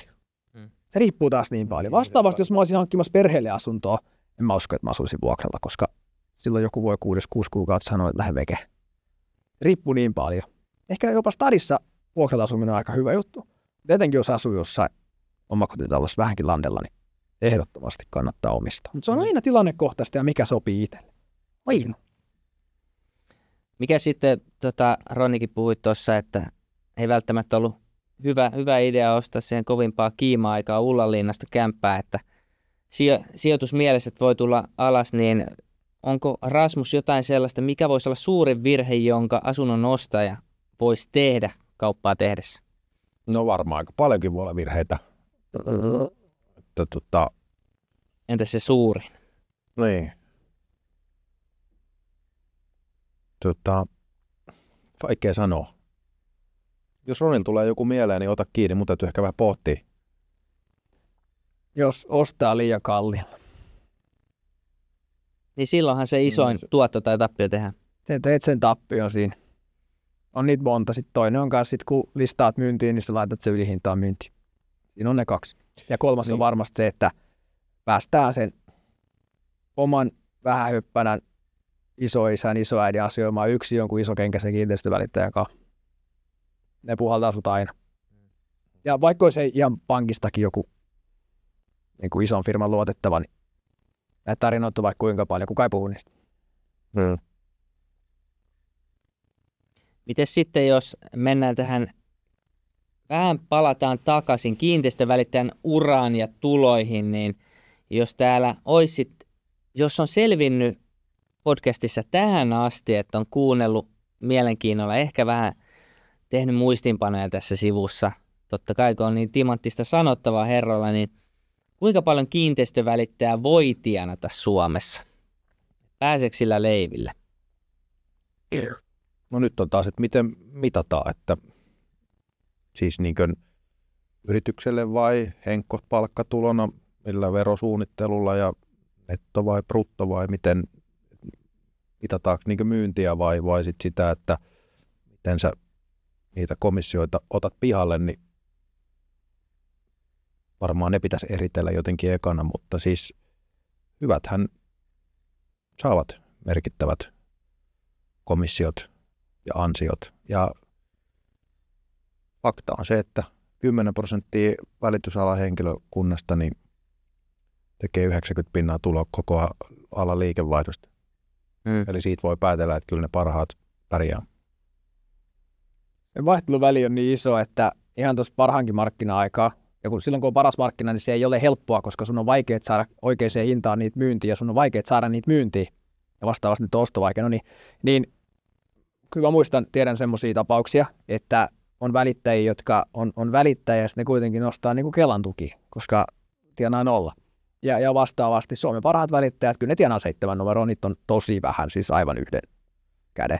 Mutta hyvä välittäjä, niin kyllä se nyt satkut vuodesta tienaa. Ja sitten se riippuu just, että miten sä sitä, niin kuin, onko se netto, brutto, alvinolla, mitä ikinä, miten se laitat, kun aika moni tekee nykyään firmalla kanssa. Mutta lähdetään sitten, että hyvä välittäjä, kyllä se tienaa ihan vuodesta toiseen, niin satkuminimi, kun on hyvä. Ja 200, niin kohtuu helposti kanssa, kun on hyvä. Hyvä välittäjä, satkun 200. Pääset kyllä verokoneeseen sukulaisten iloksi tai riesaksi.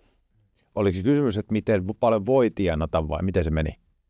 Niin, kuinka paljon kiinteistönvälittäjä voi tienata Suomessa? Ja... No siis jos sä oot alasi huippu, niin enemmän kuin mahtavan pörssiyhtiön toimitusjohtaja, mä sanoisin näin.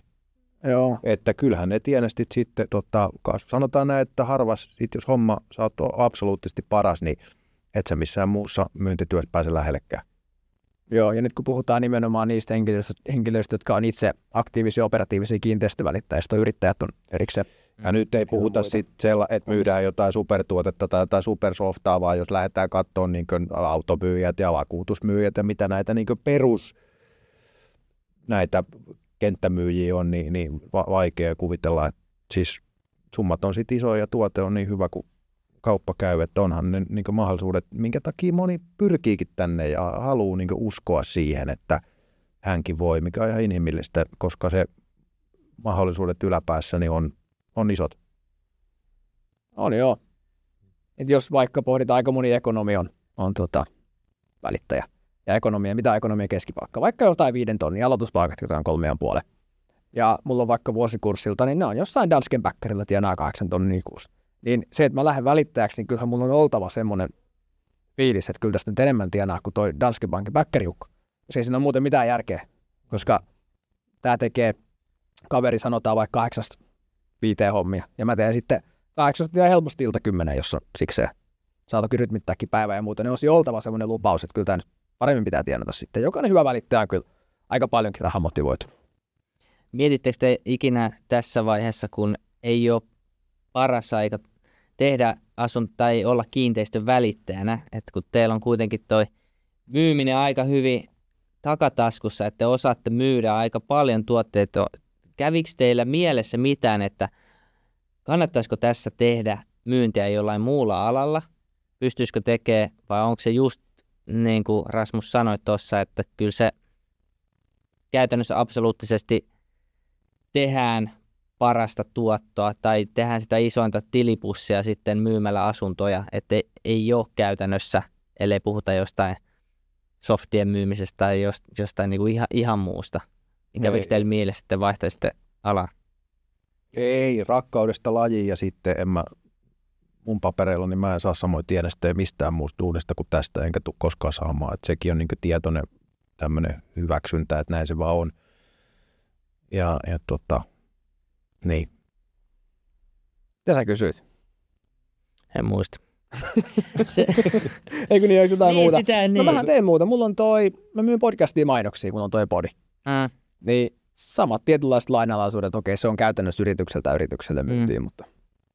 Ja se mitä myy, niin sit pitäisi tykätä. Että ihmiset, jotka tykkää autoista, niin on ihan todennäköisesti, että kannattaa myydä autoja.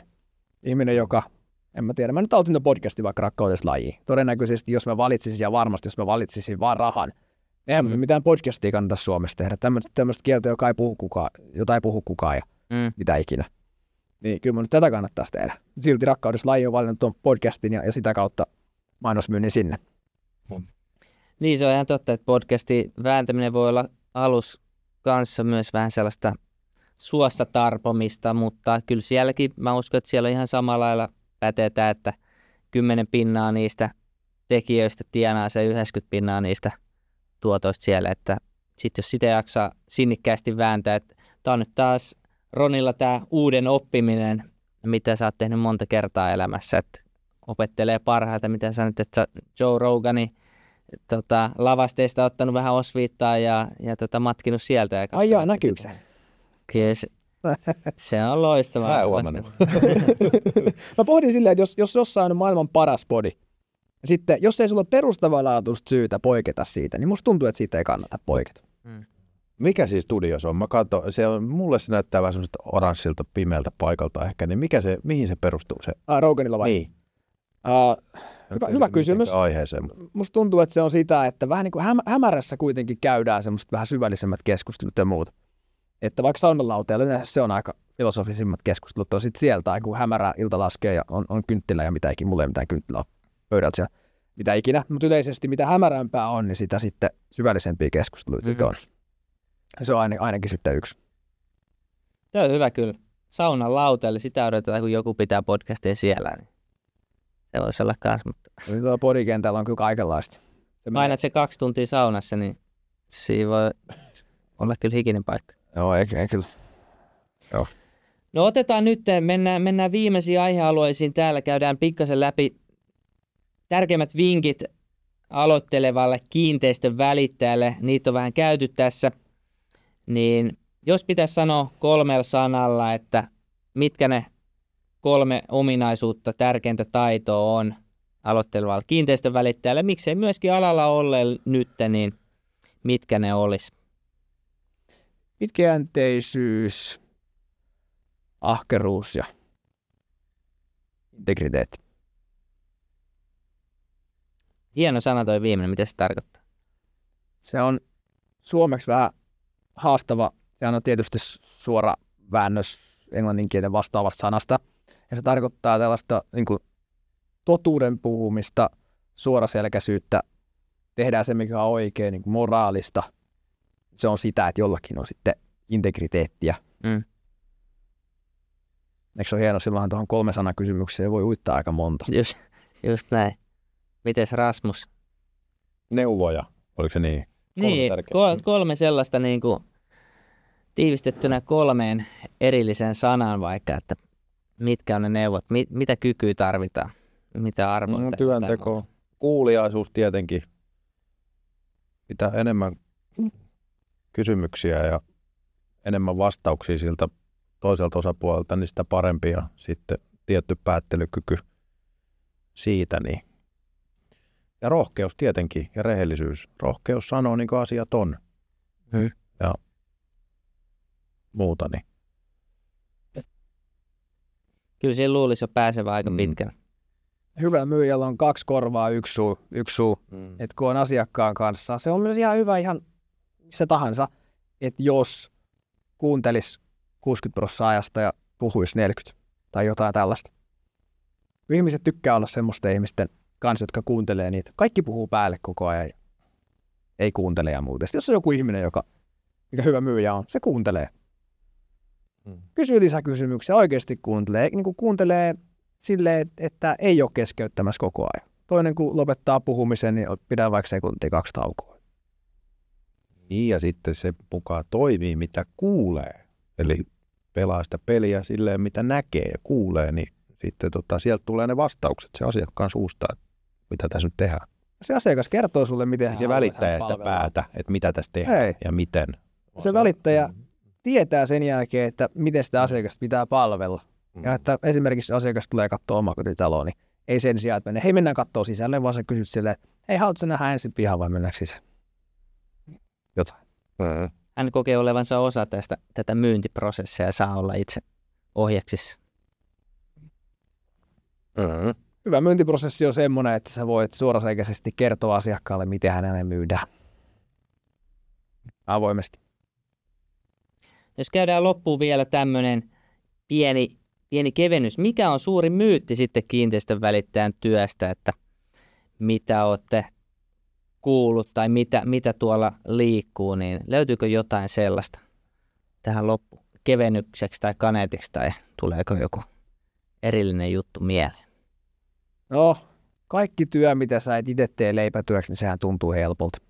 Musta tuntuu välitystyö varsinkaan, niin se ei ole semmoinen työ, mikä näyttäisi vaikealta, koska kaikki työ siinäkin tehdään kulisseissa, mutta ei se ero juurikaan mistään muusta työstä. Et kaikki työ, mitä itse teen, niin on usein ihmisillä taipumuksia ajatella, että se on helppoa.